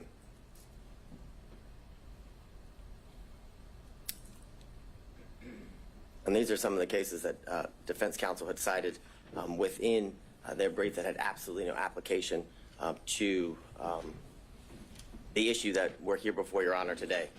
The first, McIver v. State, has nothing to do or has nothing related to the disqualification of anyone. I mean, I think some of these are just relating to kind of aspiring for broad language about standards to prosecutors. So point taken there. But if there are more, all right, keep going.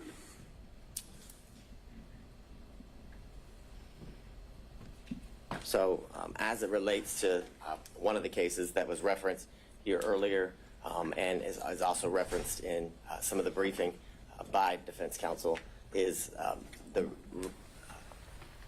Regested v. State, which is 287 Georgia 542, and all of the cases that fall under this, what I would call category, is about a attorney who formerly prosecuted a defendant in I guess the same type of case or the same case or similar charges, and that would be why the courts were the courts found that disqualification would be necessary because of the relationship that existed between the former client and the now person who's being prosecuted, Your Honor.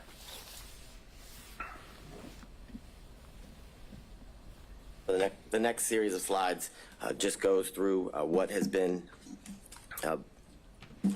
addressed as it relates to the standard that is required when dealing with the issue of disqualification, and the state would contend and submit to the court that the defense must show an actual conflict in order to have the district attorney disqualified, and that actual conflict has to be in the form of showing that Ms. Willis, in this instance, received a financial benefit or gain in relation to the outcome of the case. Like many of the cases that involve personal interest, Your Honor, it's all based on a contingency fee, where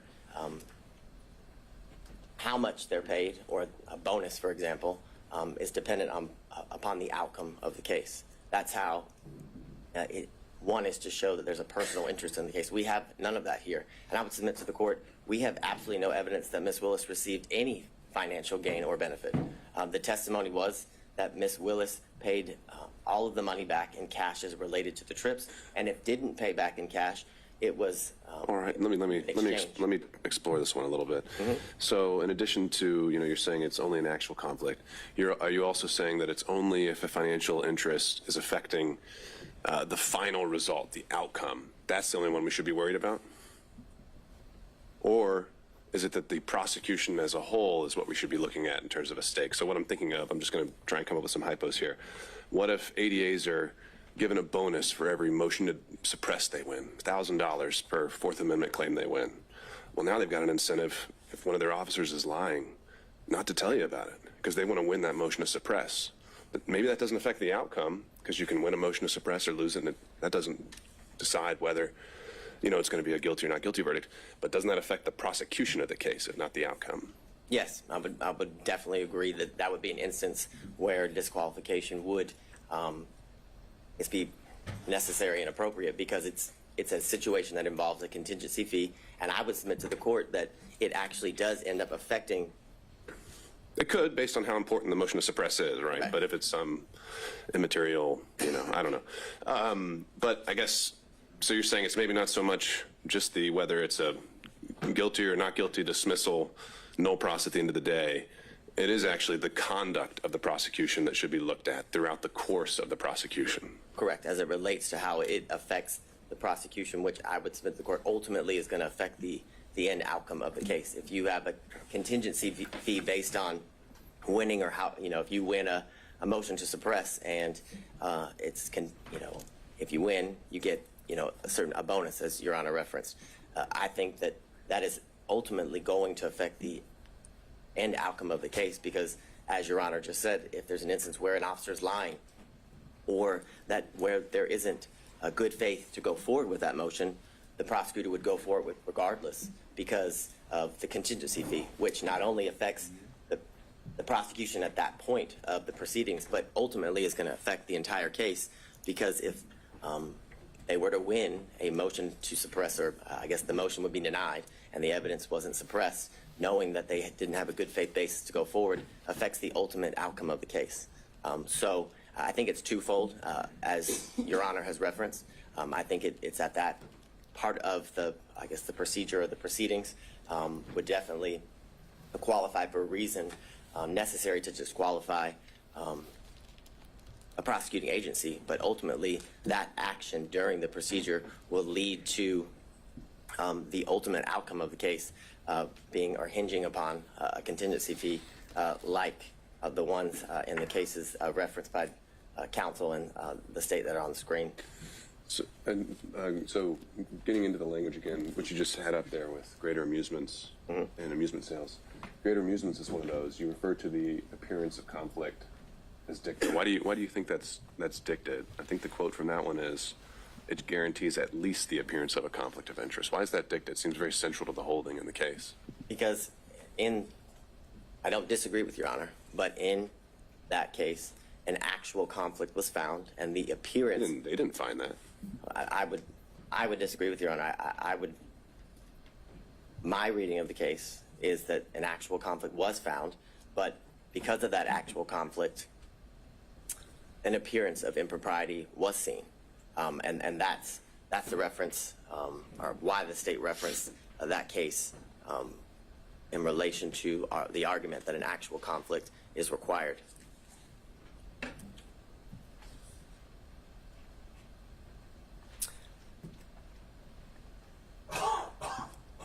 In the series of cases, Young, that was referenced by defense counsel, as well as Nichols v. State, are both instances where there's a personal interest in the case due to the situation and where at one point they were opposing parties. And of course, there's a personal interest or stake as it relates to prosecuting an opposing party in a civil claim, which are what both of those cases reference, which shows that there's an actual conflict of interest that relates to the personal gain of the specific prosecuting agency. And what do you make of Nichols' reference to, it's an older case. Sometimes the language can be what we're not accustomed to seeing, but there's, they refer to the metaphor of Caesar's wife, and generally when that's used as a ethical standard, that's something that goes beyond just an actual conflict, right? Isn't the beyond reproach getting more into appearance world? Is it getting beyond? No, isn't getting into the appearance aspect of things when we're talking about Caesar's wife. But I think it goes beyond that based on the language of the holding in that case, where it literally says that the individual had a personal interest in obtaining a fee by forcing a settlement in the civil case and using the criminal case as leverage. So that's not an appearance of impropriety. That is an actual conflict of interest, in which arises because of the individual's personal stake in the end outcome of the case, Your Honor. So that's how I would differentiate, I guess, the representations of defense counsel as it relates to the standard or the burden that must be shown, and why the state would submit to the court, and the most recent ruling out of the Georgia appellate courts that an actual conflict is required to be shown. So I'm going to skip through these series of slides. You've heard all about Whitworth.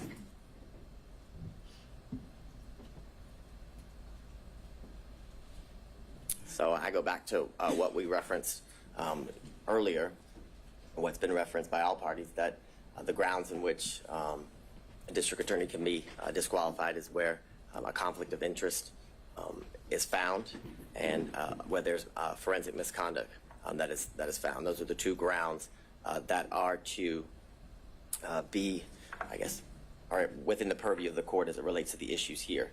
And again, I go back to the most recent case that was Justice Pinson wrote about, and that there must be, that by failing to disqualify the assistant district attorney absent an actual conflict of interest. I think the language there is very clear, and I think it's very controlling, and I think it's purposeful, I would submit to the court, because an actual conflict of interest is what is required in order for a district attorney to be disqualified, because the cases make very clear, and through the precedent relating to this issue, that a disqualification of a district attorney is the last, for lack of better words, ditch effort that should be exercised as it relates to the court in curing certain conflicts that may arise. I think the case law is very clear that every effort is supposed to be made instead of, or I guess in lieu of, disqualifying the district attorney unless an actual conflict of interest is what's found, Your Honor. And it can't be cured.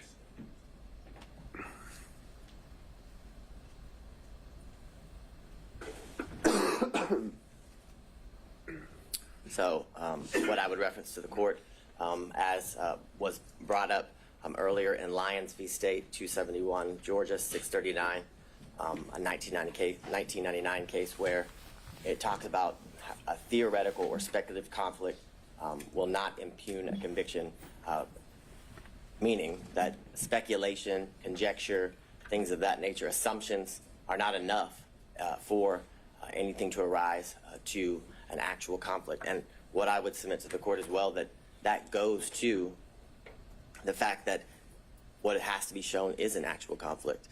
If it's speculation. Is there any qualifier there, though, that's in a post-conviction context? So We're talking about, competent evidence. We're obviously in a pretrial phase here. I've wondered how much import to give that sentence when we're in a pretrial realm. That's assessing whether to overturn a conviction, and usually that's kind of an entirely different standard where we assess as a totality: was there a fair trial? Is there harmless error? I know there's no harmless error when it comes to disqualifications, but just a thought. If you have any reactions. Well, I think what Your Honor just said is pretty on point in the sense that if it's found that if the trial court either applied the wrong standard or should have disqualified the district attorney, it leads to an automatic reversal, like you said, and it goes back to the trial court. And I think that is very enlightening in the sense that that's only done if an actual conflict is shown, and the fact that it can't just be theoretical, speculative, or assumptions that would lead to the appearance of impropriety, the appearance of a conflict that would lead to I guess when just that. I'm borrowing kind of from, as we've been doing the other pretrial motions, special demurrers seem to get different treatment pre-trial and post-trial. Post-trial, they get more of a pass unless you can show some issues, and I'm wondering if that same principle applies here with disqualification. Well, and but I don't have the answer to that. Well, what I would also say, and I don't remember the exact line, but I know there in Judge McBurney's order, he does address some of the concerns as it relates to the standard as it is applied post-conviction versus pretrial during pretrial issues. And what I would say to the court is that. So you're citing that in support? Because I didn't think the state was all that pleased with the analysis he applied. Well, what I'm citing. Legal analysis, that is. I'm citing what you specifically referenced as to the standard that is to be applied pretrial and post-trial, whether it makes a difference. And what I would say to the court is the answer is no, as it relates to the speculative nature of the allegations or the claims made by defense counsel as it relates to whether a conflict actually exists, Your Honor. What I can't do at the moment is point exactly to the page. At the end of the state's argument, I can give you the page number as it relates to Judge McBurney's order. I think I know what you're talking about, the footnote where he references the appearance standard. Yes. All right, I'm looking at it. Further, in Lamb v. State, 267 Georgia 41, on page 42, it's a 1996 case where the court says, nevertheless, the conflict must be palpable and have a substantial basis in fact. A theoretical or speculative conflict will not impugn a conviction which is supported by competent evidence. Now, I understand as it relates to the post-conviction factor or the status of the case being in post-conviction based on Your Honor's earlier inquiry, but I would submit to the court that as it relates to the issue of disqualification, that the standard is the same whether it's post-conviction or pretrial. In Bloomfield v. Bornstein, which is 247 Georgia 406, the 1981 case. In that case, it says the appellees have not shown us a case where a per se rule was applied to disqualify an attorney on the basis of an appearance of impropriety alone. The Georgia cases cited by the appellee do not stand for the proposition that a trial judge is authorized in Georgia to disqualify an attorney solely on the basis of an appearance of propriety, which further goes to the state's submission to the court that the standard is that an actual conflict must be shown, and that conflict that arises shows that there's a personal stake of the district attorney as it relates to their personal financial gain that's being alleged.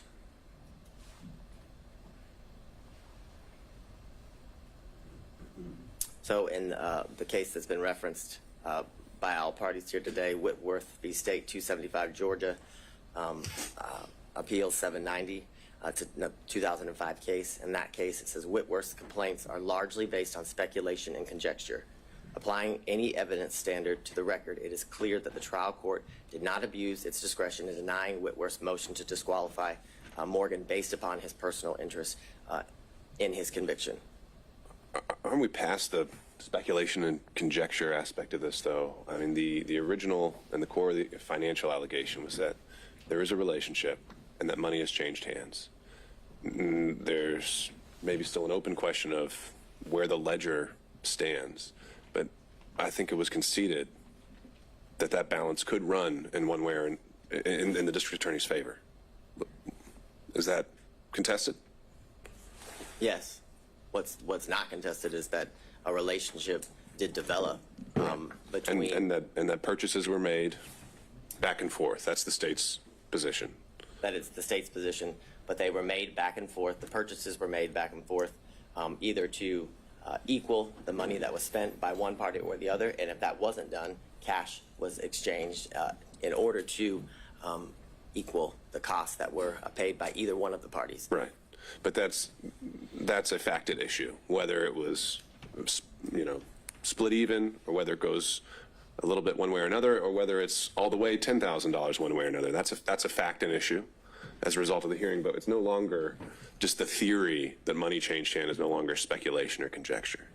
Well, I agree that money actually changed hands is not speculation and conjecture, but whether that money that changed hands had any financial benefit or gain to the district attorney, that is all speculation and conjecture. I would submit to the court. Absolutely all speculation and conjecture to harass and honestly embarrass the district attorney based on some of the questions that were asked that had absolutely nothing to do with the proceedings that we were here. For example, the lien on her alleged house, that was highly irrelevant, had nothing to do with the proceedings and the exchange of money between the district attorney and Mr. Wade. The point of that line of questioning was to, again, embarrass and harass the district attorney in a way that was very public, and in a way that was to impugn her character as it relates to that line of questioning in front of the court, in front of anyone watching the proceedings as it unfolded. And the language in Whitworth, I would again submit to the court, requires that an actual conflict must be shown, which is why the reference to speculation and conjecture is again a reference, because speculation and conjecture leads to or equals an appearance of impropriety, not necessarily an actual conflict, which I submit to the court is what is required based on the case law.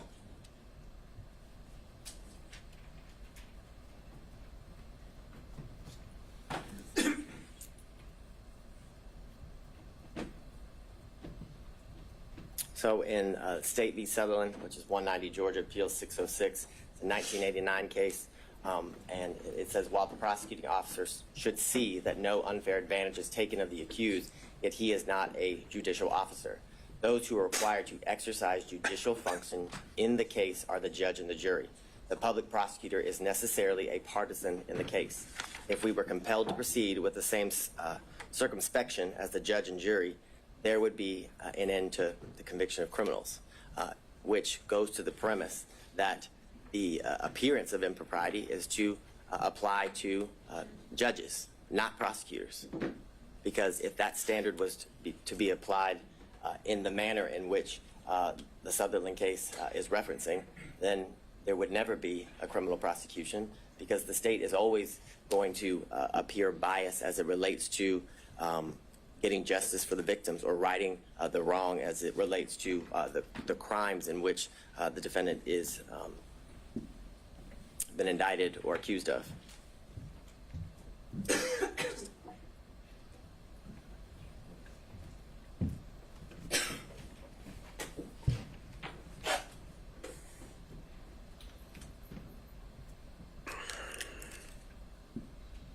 So I want to move into I guess the evidence that Your Honor saw and heard during the last couple of days, 3 total days of testimony as it relates to the witnesses. You heard from Ms. Yurdy, who the state would contend is a disgruntled former employee.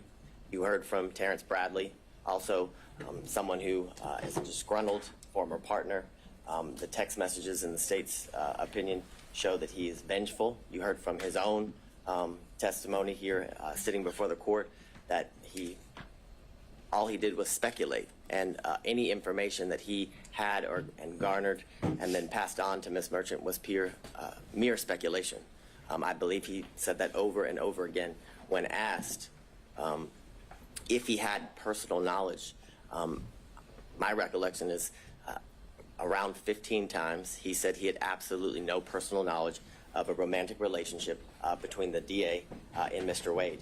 You also heard from the special prosecutor, Mr. Wade, a former judge. You heard from the 80th governor of the state of Georgia, Roy Barnes. You heard from the first female elected district attorney of Fulton County, and you heard from her father, who was a 40-plus year practicing attorney in good standing when he left the practice of law. And what I would submit to the court is that Ms. Yurdy's testimony was nothing more than inconsistent at best, based on what I referenced to the court earlier as it relates to the representations that were made by her counsel prior to. Are those in evidence? Would his responses during a motion to quash, which weren't subject to cross-examination by defense attorneys, weren't even part of the evidentiary record of the hearing? Again, I'm just kind of puzzled by that. You didn't ask the question of Ms. Yurdy, what did you tell your attorney before coming here? And then we could have dealt with privilege issues and whatever else. I would agree with the court. It's not in evidence, but it was a statement by an officer of this court to the court during a hearing related to her testimony and how we would proceed with her testimony in this hearing. But it's clear that what was represented as to why she would not have, I guess, be an appropriate person to testify was that she had absolutely no knowledge of the romantic relationship. That was the basis of why her counsel was saying that she shouldn't have to testify, that she shouldn't be So then compelled under by the that court. theory, if accepted, where did the incentive arise between Monday and Thursday for her to completely change things around? Where did the incentive So arise? she was fighting so hard to avoid the, if we're going down that road you proposed, she was fighting to have, not to come in here and testify at all. And then she comes in here and testifies. Why would she have testified the way she did if she didn't want to testify so strongly? If we're going down this road of trying to just gauge her interests and these kind of things, I don't know if I'm quite following that theory. And I can appreciate that, but I would say the reason she didn't want to testify, I would submit to the court, is because this is an incredibly public forum where she would have to testify against a former friend and a former boss. And I think the change, I wouldn't qualify it as an incentive. What I would qualify it is ultimately when she was forced to testify, right, a motive and a bias as to why she testified in the manner in which she did. When asked by Ms. Merchant as to the reasons for her leaving, she kind of danced around the issue. And then as Ms. Cross asked her about whether she resigned or forced to leave, she was fired, she came out and said she was given the choice: you can either resign, but either way you're leaving. You're fired, or you can resign in a manner in which, she wouldn't be officially fired, when she's trying to get future employment and things of that nature. So I would submit to the court that there's absolutely no incentive. An incentive is not why Ms. Yurdy's testimony changed, or the state would contend her testimony changed, but it was the reason she testified the way she did was because of her bias towards the DA, which gave her motive to what the state would contend is be less than honest before the court. And I would. But if we're going to draw inferences based on her fighting the subpoena, why would she have fought it if she had such a bias and wanted to say these untruths? Because she didn't want to come on national television and have to be exposed to the things that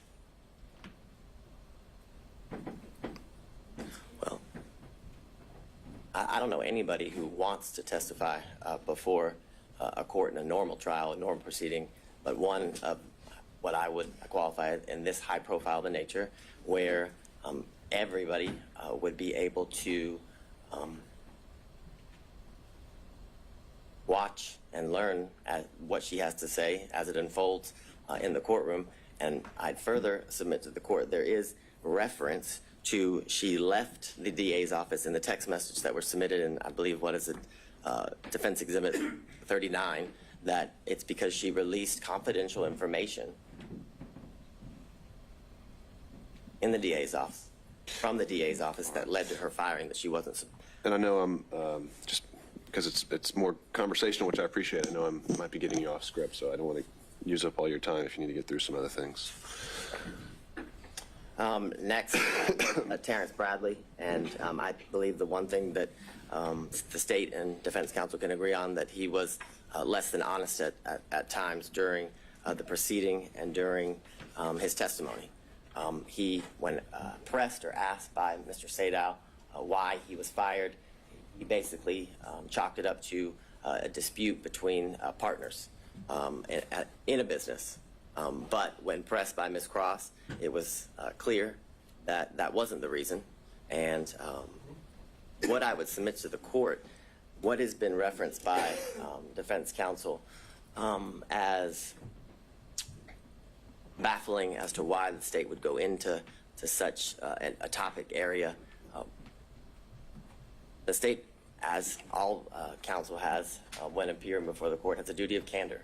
And when Ms. Cross knew she was going to have to cross Mr. Bradley, she knew he lied. And she had a duty of candor to the court, in the state's opinion, to expose that. More importantly, it goes to his credibility and the statements that had been represented by defense counsel that he allegedly had made in the past. So it was important to bring that to the court's attention, because when a witness is testifying, the court is assessing their credibility and determined to whether to believe the veracity of the statements made by the witness or not. So that is the most important factor when determining whether somebody is telling the truth or a lie. Furthermore, he reluctantly, when pressed, finally admitted that he paid off the assault victim. Eventually it started with an escrow account and led to he did pay off the victim in that case.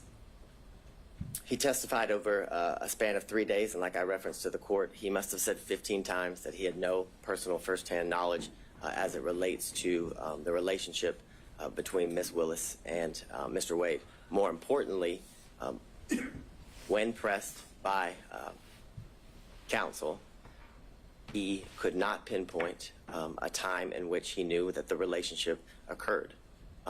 There were many instances in which he described that very well could have fallen within the time frame that was testified and by both Ms. Willis and Mr. Wade as it relates to the relationship beginning or transitioning into dating in March of 2022 and into the end of the relationship in August or the summer of 2023. And as I referenced to the court, the statements that Mr. Bradley made, the state would contend are inadmissible hearsay as it relates to the statements that he was pressed and asked about what Mr. Wade told him, because Mr. Wade was never confronted with those statements. And in order for impeachment to be proper, he must be confronted with the specific statements that are alleged to have been made in order to impeach him. Again, Mr. Bradley had every motive to lie. I believe the text messages are kind of clear, are very clear as it relates to his disdain towards Mr. Wade, which due to the fact that he was expelled or exiled from a thriving law practice, and it was clear that the practice and Mr. Wade sided with the alleged sexual assault victim, which is clear he assaulted her due to the fact that he paid her off. As I referenced earlier, Ms. Merchant represented to the court that Mr. Bradley had personal firsthand knowledge basically of it all, of everything, and that he would be able to basically be an impeaching machine. I think Your Honor referenced him as the star witness when you were addressing the claims that were made by Ms. Cross in relations to Ms. Merchant's representations to the court. And what I would submit to the court is that all Mr. Bradley's representations as it relates to whether or when the relationship between Ms. Willis and Mr. Wade began, and whether they cohabitated, because that was a promise that was also made, that he would be able to impeach the investigators as it relates to cohabitation, was mere speculation, gossip, and innuendo. And this is, Your Honor. The impression I got, and we can correct this while we're all here together, is that Mr. Bradley directly overheard a statement from each of these individuals that they could be impeached with. Ms. Merchant, is that accurate? Directly overheard. Which ones are we talking about specifically? Well, essentially, that kind of seemed to be all of them. You had said Allen, Bond, Young, and then the investigators, Hill, Green, and Ricks, could all be directly impeached by statements overheard by Mr. Bradley. Yes. In reference to your question, the unequivocal answer was yes. And when Your Honor is looking through the text messages, I would submit to the court that the text messages don't even say or indicate what was represented to the court in relation to the good faith basis for this motion to disqualify as it relates to the testimony of and the ability to impeach witnesses through Mr. Bradley. What's been referenced by all counsel is Mr. Bradley's assertion of absolutely as it relates to whether the relationship existed prior to Mr. Wade's hiring. And the question in itself involves speculation, because it asks, do you think it started before she hired him? And he says absolutely. He doesn't say he knows. He doesn't provide any context as to how he knows. And in these text messages and through his testimony with the court, the source of his information was unclear. What I would say to the court, as to a lot of things, other than the one conversation that allegedly occurred between Mr. Wade and Mr. Bradley, and I would submit to the court that that conversation never occurred. That would be the state's contention. And how do we know that? We know that because that conversation was not confronted, or Mr. Wade was not confronted with that conversation. And that is evidence circumstantially, and I'd even say direct, as to that conversation not existing. Because based on the representation made by defense counsel, it would be clear that that would be a conversation that would have been relayed to, because it wasn't privileged, as Your Honor found, that would have been relayed to Ms. Merchant. And if that conversation happened, you better believe that would have been a conversation that defense counsel would have confronted Mr. Wade with and against. And the reason they didn't do that was because it didn't exist. Again, you heard from Mr. John C. Floyd III, the district attorney's father. As Your Honor heard, he was a well-respected member of the legal community for over 40 years. But the importance of his testimony was to provide the court with corroboration as it relates to the years leading up to the relationship that transitioned into dating between the district attorney and Mr. Wade. What he testified to is that he moved into her South Fulton home in 2019. The evidence of his moving into that home at that time was his Georgia driver's license, official government document.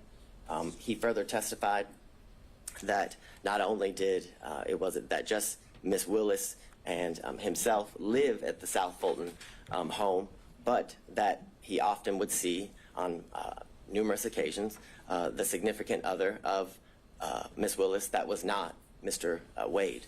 He referenced that that person had a nickname of Deuce, and that he kept a lot of his belongings in the garage of Miss Willis. He specifically said he kept a lot of his disc jockey equipment, is how he referred to it when before the court. He made very clear that he had never seen Mr. Wade at the South Fulton home that is owned by Miss Willis.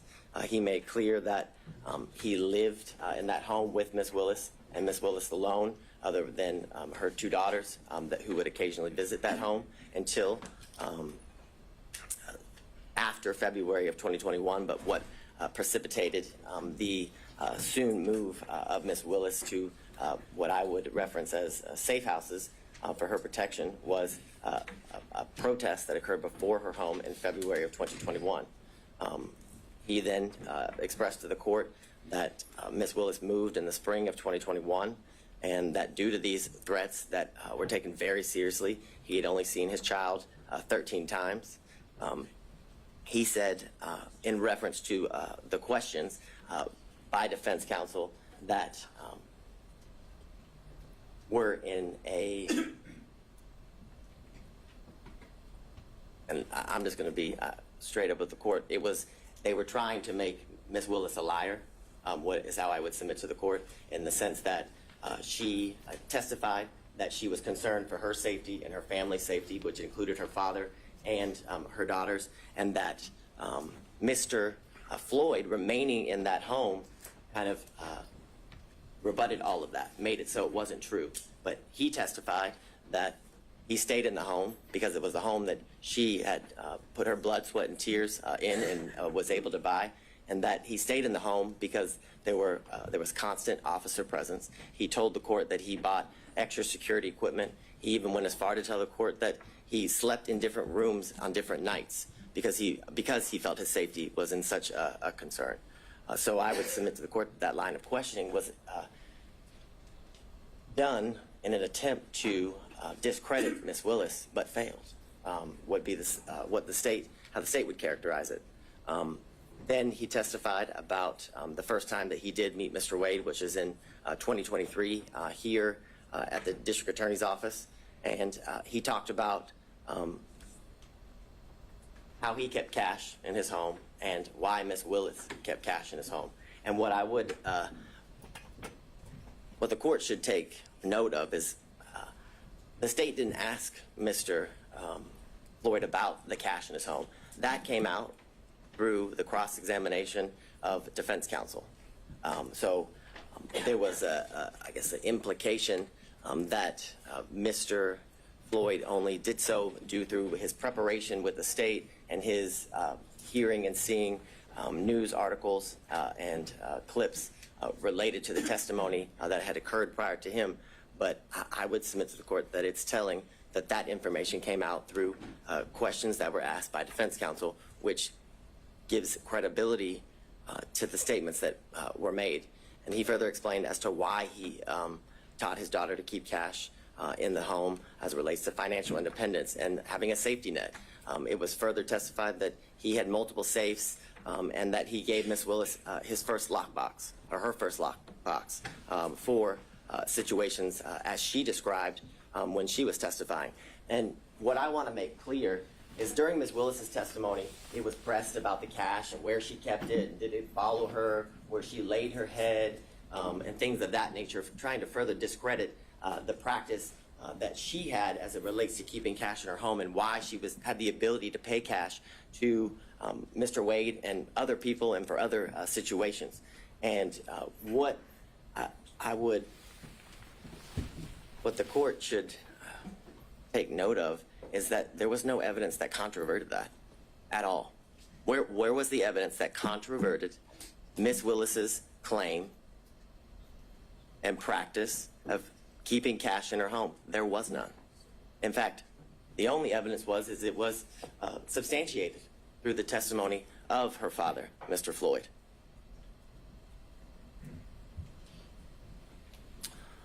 Furthermore, you heard from former Governor Roy Barnes, and his testimony was significant and important because what I would How I would phrase it, Your Honor, is it debunks Let this. me, on this point, and I think you might have had a more recent opportunity to review his testimony than I have. You say on the slide that she was the first choice to lead the prosecution. Was that actually his testimony, or was his testimony that he was asked to come aboard? Did he use the words that he was asked to lead? Yes, it would be, that's my recollection, that he was asked to lead the prosecution. He was asked to he was asked to fill the position that Mr. Wade is currently in, which is the lead prosecutor. It was said in that way as well as it relates to the testimony of Mr. Barnes. So I think it would be very clear. My recollection is that he said lead, but what I can submit to the court that I know he also said that he was asked to fill the position that Mr. Wade is currently filling for the state of Georgia, which is the lead At that prosecutor. time, as special grand jury prosecutor, right? Yeah, the special, I guess, yeah, as the special prosecutor lead the investigation, which led to the ultimate prosecution that we're here before Your Honor today. He also indicated that the reason he turned that job down was because it didn't pay enough. He said he had mouths to feed at his law firm, and that he also didn't want to live the rest of his life with bodyguards, because he had lived that for the years in which he was the governor of Georgia. Furthermore, he confirmed the qualifications of Mr. Wade, which I still find it quite interesting and confusing as to attacking Mr. Wade's qualifications, in that it's almost as if Mr. Roman's counsel is asking that the state put a prosecutor on the case that she sees to be more qualified to attempt to convict her client. It's an interesting argument, and it's one that makes no sense. Furthermore, if you were to believe the claims and allegations as it relates to Ms. Willis' personal stake in the prosecution, the receiving of financial benefits and gains, then you'd have to believe that she was also dating Roy Barnes, the former governor, and Gay Banks, in addition to Mr. Wade. If she has this grand plan scheme in order to profit off of the prosecution of this case, because that's what they're saying.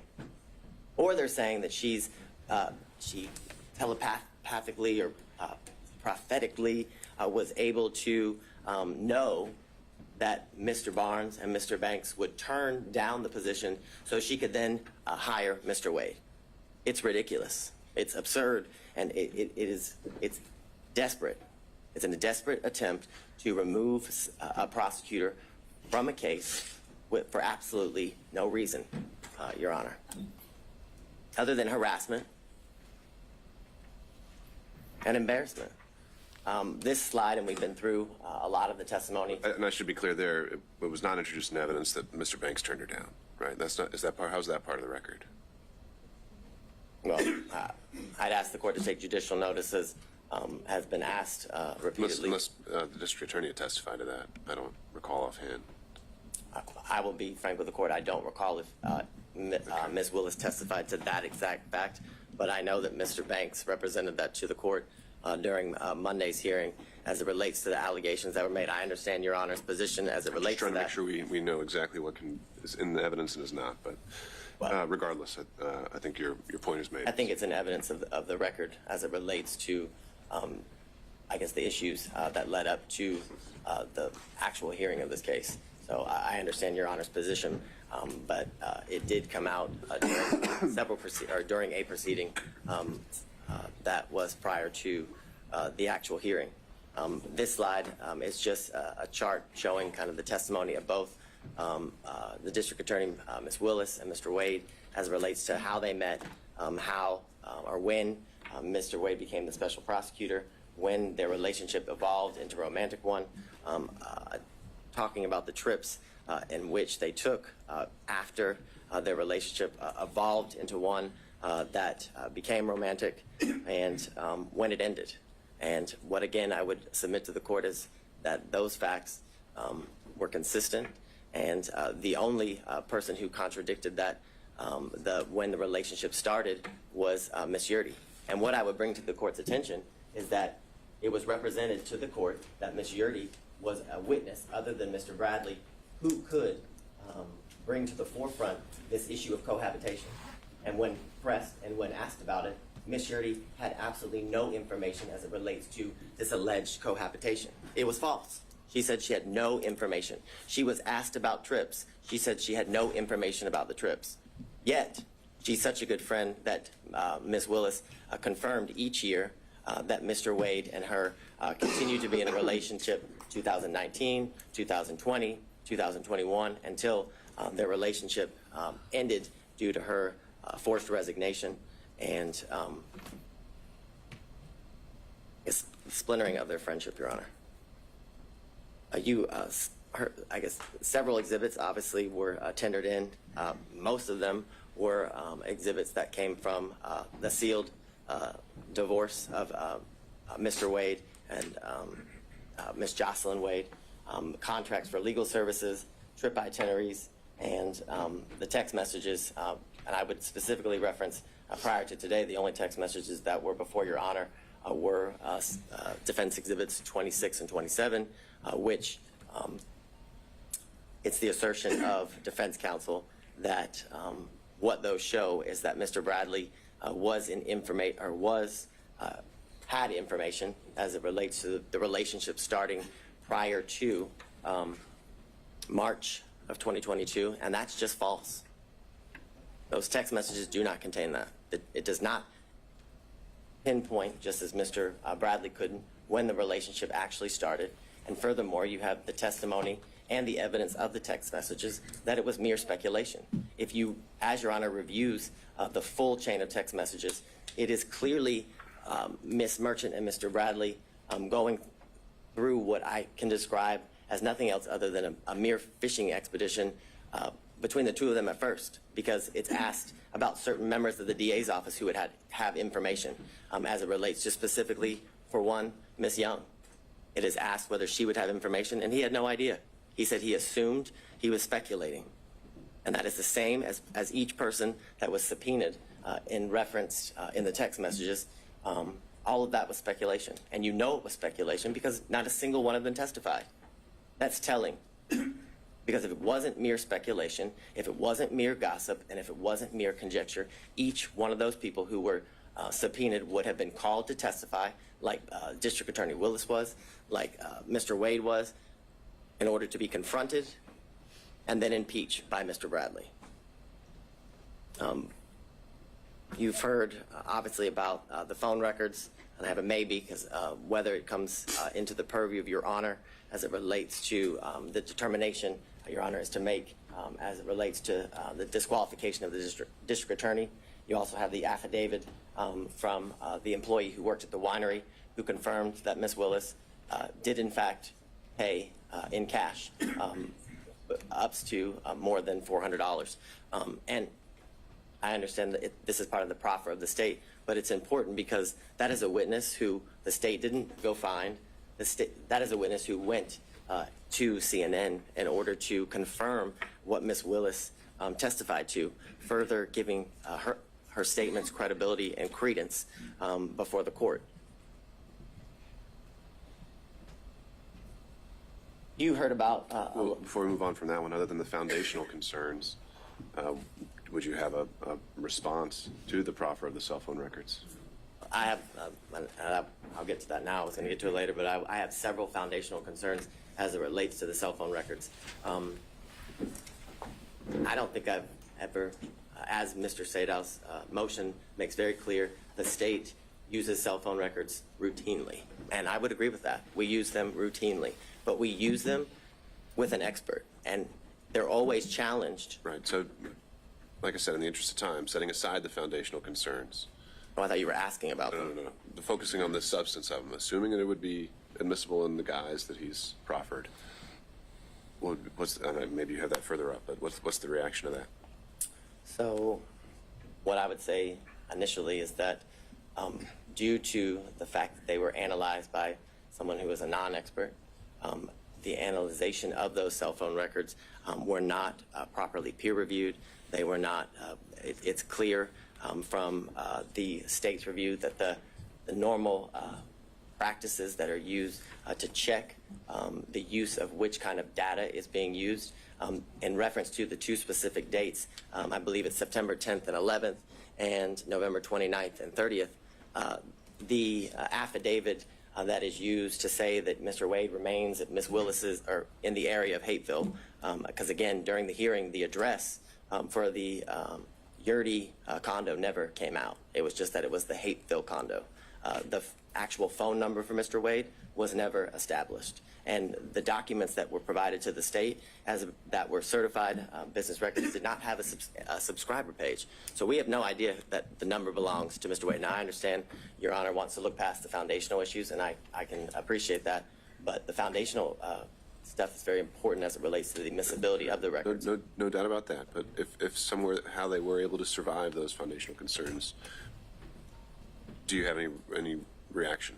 Yes, I do, and I will skip forward so I don't.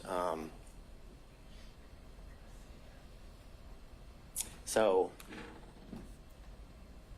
what's interesting is that the records that were provided they start in January of 2021, and they go, I believe it's to November 30th, I think is what of 2021, the span of the records.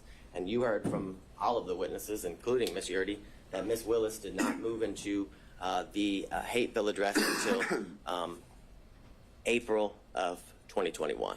That was the testimony from all of the witnesses, April of 2021, and that she lived in her South Fulton home from when she met Mr. Wade in October of 2019 up until when she had to move. And the assertion by defense counsel is that Mr. Wade and Ms. Willis began a relationship right after they met in October of 2019. What's interesting and what's telling is that Mr. Wade's handset doesn't once appear in anywhere near the area of her South Fulton home, but they're dating, but they're in a serious relationship. And if you were to believe what the defense counsel says, that they have been in a relationship from October of 2019 up until she moves in April of 2021. So, a year and a half or so, but he never once enters the area of her home. But they want you to believe that that's a lie, which is why counsel for defense continued to press District Attorney Willis and Mr. Wade as to whether he had ever been to that South Fulton home. Well, this corroborates that that was not a lie, that he had never been to that home, and it's more than suspect if you've been in a relationship, as they claim, for all this time, but never once went to the house. So I think that's telling. What I would also bring to the court's attention in the state's initial review of the records, that from January of 2021 to March of 2021, those times when Ms. Willis did not live again at the Hateville address, she didn't move there until April of 2021, that his handset appears in that area 23 times. Sure. How do you reconcile that with this testimony that was alluded to, I think, by opposing counsel, the reasons he gave for being in the area? Well, would those line up to 23 times? I think, well, I didn't give him too many reasons for being there, right?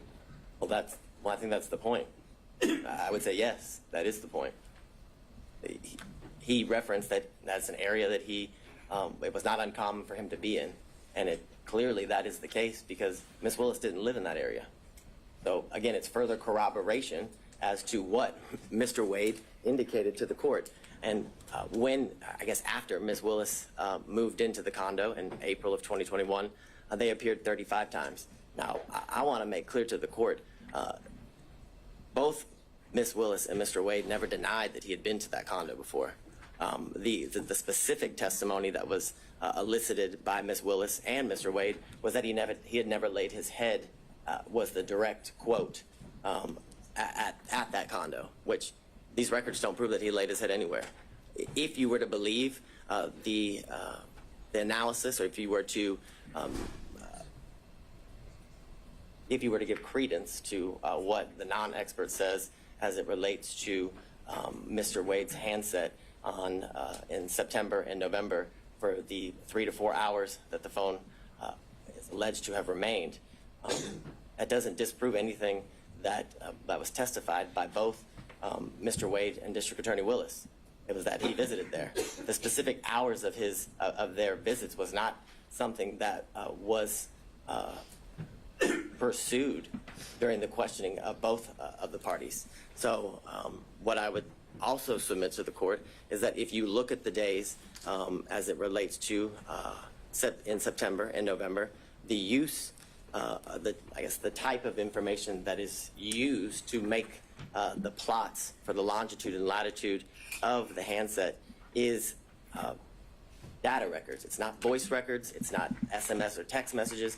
It's data records. And it is not uncommon for an expert to testify as it relates specifically to AT&T records that that actual data record is unreliable as it relates to the location of the handset due to the type of information that it is, that it's data. It's not the voice and the SMS, which I know, Your Honor, as has been referenced, was a prosecutor not only here in this county, but for the federal government where this kind of information is commonly used. So in the comments that were made by the court, it was clear that you understood and understand the use of cell phone records as it relates to put somebody in an area, and again, not in a specific location.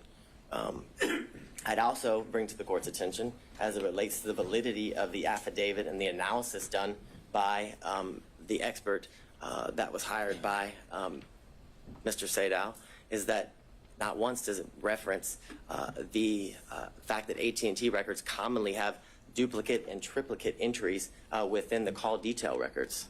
That is something that is commonly seen, and that is something that is seen in these records. And that is something that leads to the incorrect number of times that has been alleged that Ms. Willis and Mr. Wade were in communication through text and voicemail. And I'd also submit to the court that that number doesn't prove anything again, doesn't prove that anybody's in a relationship. It proves that they were in communication with each other. And I think Your Honor can use your own life experience as it relates to people you work with or friends that you're close with, and the number of times that you make calls to any of those people. I can submit to the court that I have a friend who I have been friends with for 15 years, and she worked in the office previously with me. And based on our professional relationship and our personal relationship, the friendship that we had had and still have, that we talk 30 times a day. So and that doesn't mean we're in a relationship. So the assertion that the number of times that Ms. Willis and Mr. Wade have spoken to each other, whether it's through text message or phone, it has no validity as it relates to them being in a relationship. What I would submit to the court is that what was shown through all of the evidence was that there's been a true cost to Ms. Willis as it relates to her life, that she had additional expenses that she had to endure because of her position, in the sense that she told the court that she had a mortgage, but on top of that mortgage, that in a house she didn't live in anymore, she had to pay for a safe house, that her home was vandalized, and there were racial epithets and sexual bigotry that were spray painted onto her house. The concern of her safety in her life is something that was testified to, and the fact that this job has led to the isolation and separation of her from her family and friends, which was given credence, and the credibility of those statements were provided by her father, Mr. Floyd, that he had only seen his daughter 13 times since all of these instances occurred. The full nature of the statements and the falsehoods that, for example, in these text messages that were purposefully leaked to the media as it relates to Ms. Willis's daughter, subjecting her position in school, that she flunked out of college, which isn't true, which in fact she has graduated from an HBCU. But what's been leaked to the media is the fact that she flunked out of school and someone other than her father moved her, which again, the validity of which was never shown. And all the while, Ms. Willis, facing these costs, has been able to continue to do the work unrelated to this case, which is shown in the fact that Atlanta's murder rate and violent crime rates have decreased while she has been in office. What was shown through the testimony of all of the witnesses and through the evidence that Your Honor heard was that there wasn't an actual conflict, that the defense failed to provide any sort of actual conflict in relation to Ms. Wade's, I guess, the relationship that transpired from the relationship between her and Mr. Wade, and that there was absolutely no evidence of a financial benefit that she gained as it relates to the prosecution of this case and the ultimate outcome of the case. The corroboration of all of that is the things that Your Honor is very much aware that she could have, I guess, financially benefited from, stretching out the case, for lack of better words, by the special grand jury recommended that 39 individuals be indicted. But through her sifting through the special grand jury's report and all of the evidence with the team that indicted the case, they only went with 19 of the defendants, which had she gone with all 39, based on the defense counsel's assertions, would have given her the opportunity to certainly find these financial gains that are claimed through the allegations of defense counsel. More importantly, why would Ms. Willis repeatedly ask this court to set a trial date as soon as possible if her motive in prosecuting this case was to continue to financially gain as alleged from the prosecution of this case? It doesn't line up. It doesn't make sense. And it doesn't make sense for a reason, because it doesn't exist. More importantly, this office has multiple RICO and as well as large-scale cases like this one, and much larger. And they also there's a lot of high-profile prosecutions. If Ms. Willis's ultimate goal by hiring Mr. Wade was for her financial benefit, then she would put Mr. Wade on every single one of those cases. So she could certainly revel in the riches and lavish lifestyle that has been referred to by defense counsel, which there's been absolutely no evidence of. The evidence was she stayed at a DoubleTree in Napa, a DoubleTree. I don't know that to be a lavish hotel. Most people, when they go to Napa, if they want to lavishly experience Napa, stay at the Ritz-Carlton, the Four Seasons, things of that nature, not a DoubleTree. So the allegations and assertions that Ms. Willis was living the lifestyle of the rich and the famous is a joke, absolute joke. As it relates to what you heard, and the secondary issue is the forensic misconduct, and for lack of better words, what has to be shown is that the statements that were made by Ms. Willis related to the prosecution of the case and ultimately the guilt or innocence of the defendants. And we have none of those statements. There's been no evidence. Nothing has been provided to Your Honor as it relates to Ms. Willis's specific statements made about any of the defendants and in relation to the guilt or innocence of any of the defendants. I forget which defense counsel referenced the fact that she said she had a 95% conviction rate. Well, what Ms. Willis's job is to instill confidence in the community as to how well she is doing as it relates to her constitutional duties. And that was exactly what was done when she referenced that she had a 95% conviction rate from the previous year that she was serving as a district attorney. More importantly, it's been the allegations about race and religion being imputed in her speech, and those comments were directed at the defendants at this table. And if you listen to the speech, those comments are directed at two elected or political officials.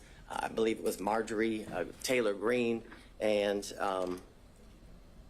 Ms. Bridget Thorne, who is a member of the Fulton County Board of Commissioners here. She specifically used their names. I don't know that they, and my knowledge is they're not supposed to be sitting at the table, and I haven't seen them in my work as it relates to this case, Your Honor. So those allegations that Ms. Willis committed forensic misconduct are, again, there's no validity to them. There's no evidence of them as it relates to any of those comments, which this is an issue that Judge McBurney has previously ruled on when these same allegations were alleged as it relates to extrajudicial statements made by Ms. Willis, and it involved a statement that the words fake electors were said by Ms. Willis, and he found there was absolutely no conduct that was impermissible as it relates to forensic misconduct.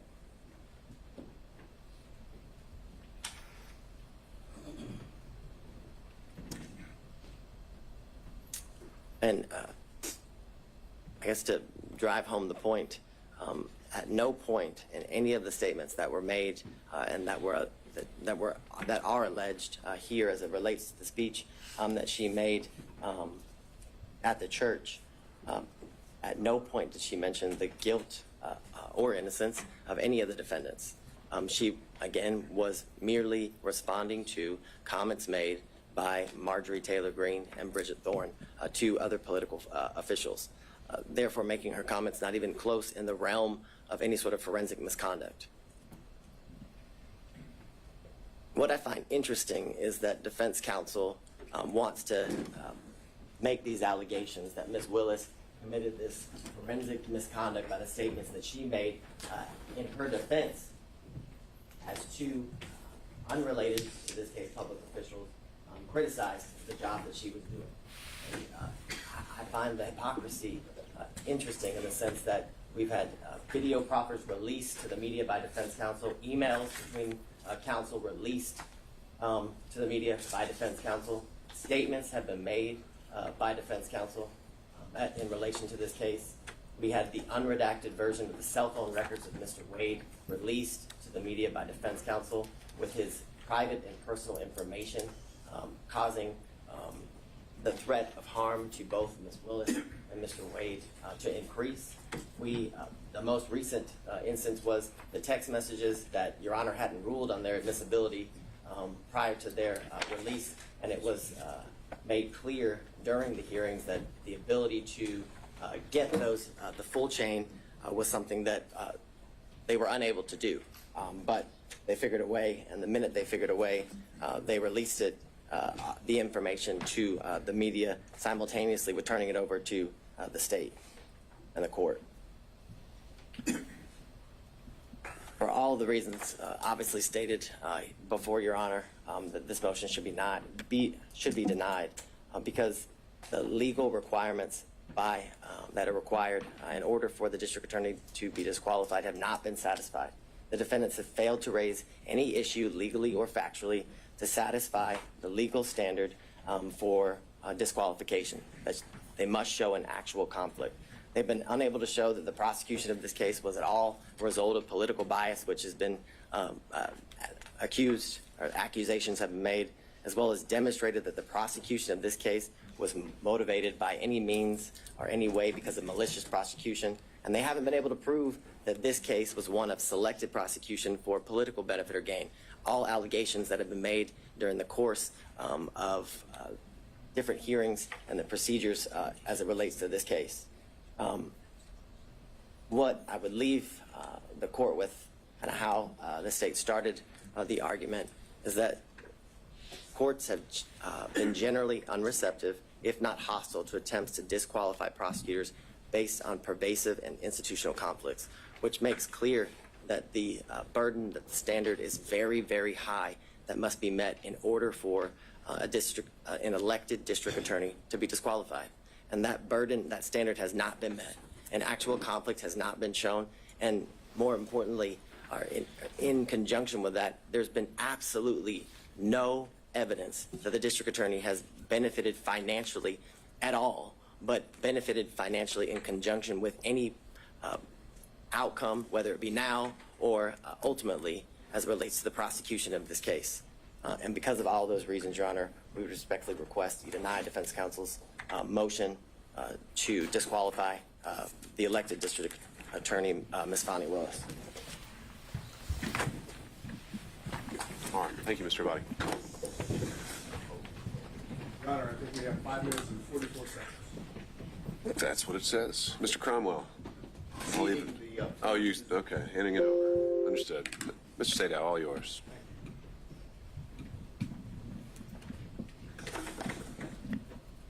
I'm going to do rebuttal, specific rebuttal. One, state somehow makes an argument that we should have asked Mr. Wade questions about his relationship and his communications with Mr. Bradley when they objected over and over and over. And Wade's counsel objected over and over and over, claiming that everything that Bradley was told by Wade was attorney-client privilege. Your Honor made determinations thereafter to Bradley. We didn't get the opportunity to call Mr. Wade back to the stand. So to claim that you can't impeach him because you didn't ask him when they objected to us asking him is obviously a false position to take, as disingenuous as it can be. Now, if the court wants to open it up, we'll be more than happy to call Mr. Wade back to the stand. But as the record stands, there could be no confrontation of Mr. Wade when both his counsel and the state are arguing that it shouldn't be done. Second, let's use a little common sense here. Forensic misconduct received about 2 minutes worth of discussion. The rest of it is all on conflict. Forensic misconduct dealing with the way the state wants you to have it is if you don't accuse someone or you don't say that someone's guilty. Yeah, assuming you can impugn someone's character to the degree that constitutes forensic misconduct, why is that? I'm sorry, say Case that. here. Assuming you can impugn someone's character to the degree that it constitutes forensic misconduct. I think that I guess the state's primary position was that they weren't talking about you at the church. Right. And if you go listen to it and watch it, it starts off by saying, why does Commissioner Bridget Thorne and so many others, and then it refers to they attack him for being black. They attack him, not anyone else, just they attack the black man. They're not talking about Miss Thorne or Marjorie Taylor Greene. They're talking about us. And you know how everybody knows that? Because not a single story from the media reported anything other than Fani Willis accused the defense and defendants of being racist. Now here's the common sense part of this. If you follow the state's position on forensic misconduct, Fani Willis could all day long talk about race. She could say the defendants, I'm not saying they're guilty or not guilty, but they're racist. They're racist. They're racist. And according to the state's position on forensic misconduct, that wouldn't be a problem. Obviously, that makes no sense whatsoever. The issue here that we've dealt with on forensic misconduct is not simply the church speech. It's why she did it, how she did it, calculated, and all the other things that we talked about with the testimony of Wade and Willis in this case. Let's go to the relationship issues and the cell phones briefly. No one knew that there was a relationship between Wade and Willis, according to Wade and Willis. Not a soul was ever told that they were dating or that there was an intimate relationship, ever. They concealed it from all parties, from Daddy. Daddy didn't even know they had a relationship. Suggest that somehow in the beginning of 2021, January to whatever it was into April, that they couldn't have met in Hapeville. They didn't meet anywhere that would allow the public to see them. That's the reason why they were meeting at Yertes, because no one else was ever there. Remember the testimony? Who else was there besides Mr. Wade and Miss Willis? Both of them agreed. No one ever went there except them. They didn't go to where Daddy was in Miss Willis's house because Daddy was there and Daddy would know. No other prosecutors knew. No one knows except who? The one person that knew was Bradley and Yerty. Yerty was the best friend at that time of Miss Willis, and Bradley was the partner of Wade. Now,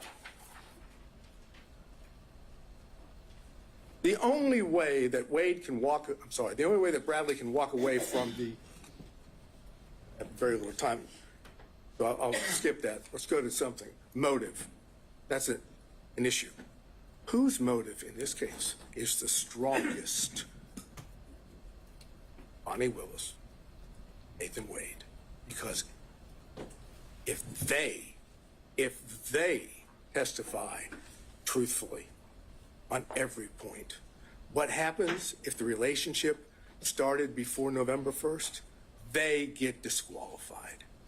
Who has the best motive of anyone to lie? They do. Who has the most at stake to lie? They do. Who wants to stay on this case for whatever the financial reason may be? They do. And All right. Thank you, Mr. Sato. There it is.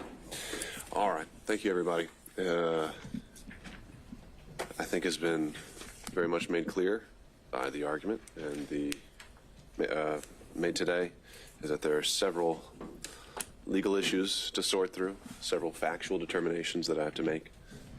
And those aren't ones I can make at this moment. And so I will be taking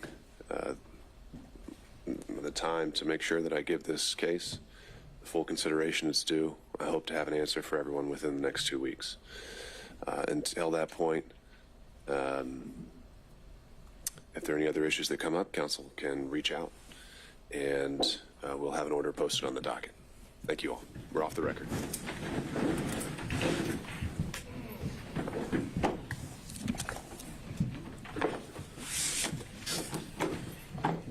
Thank you, Mr.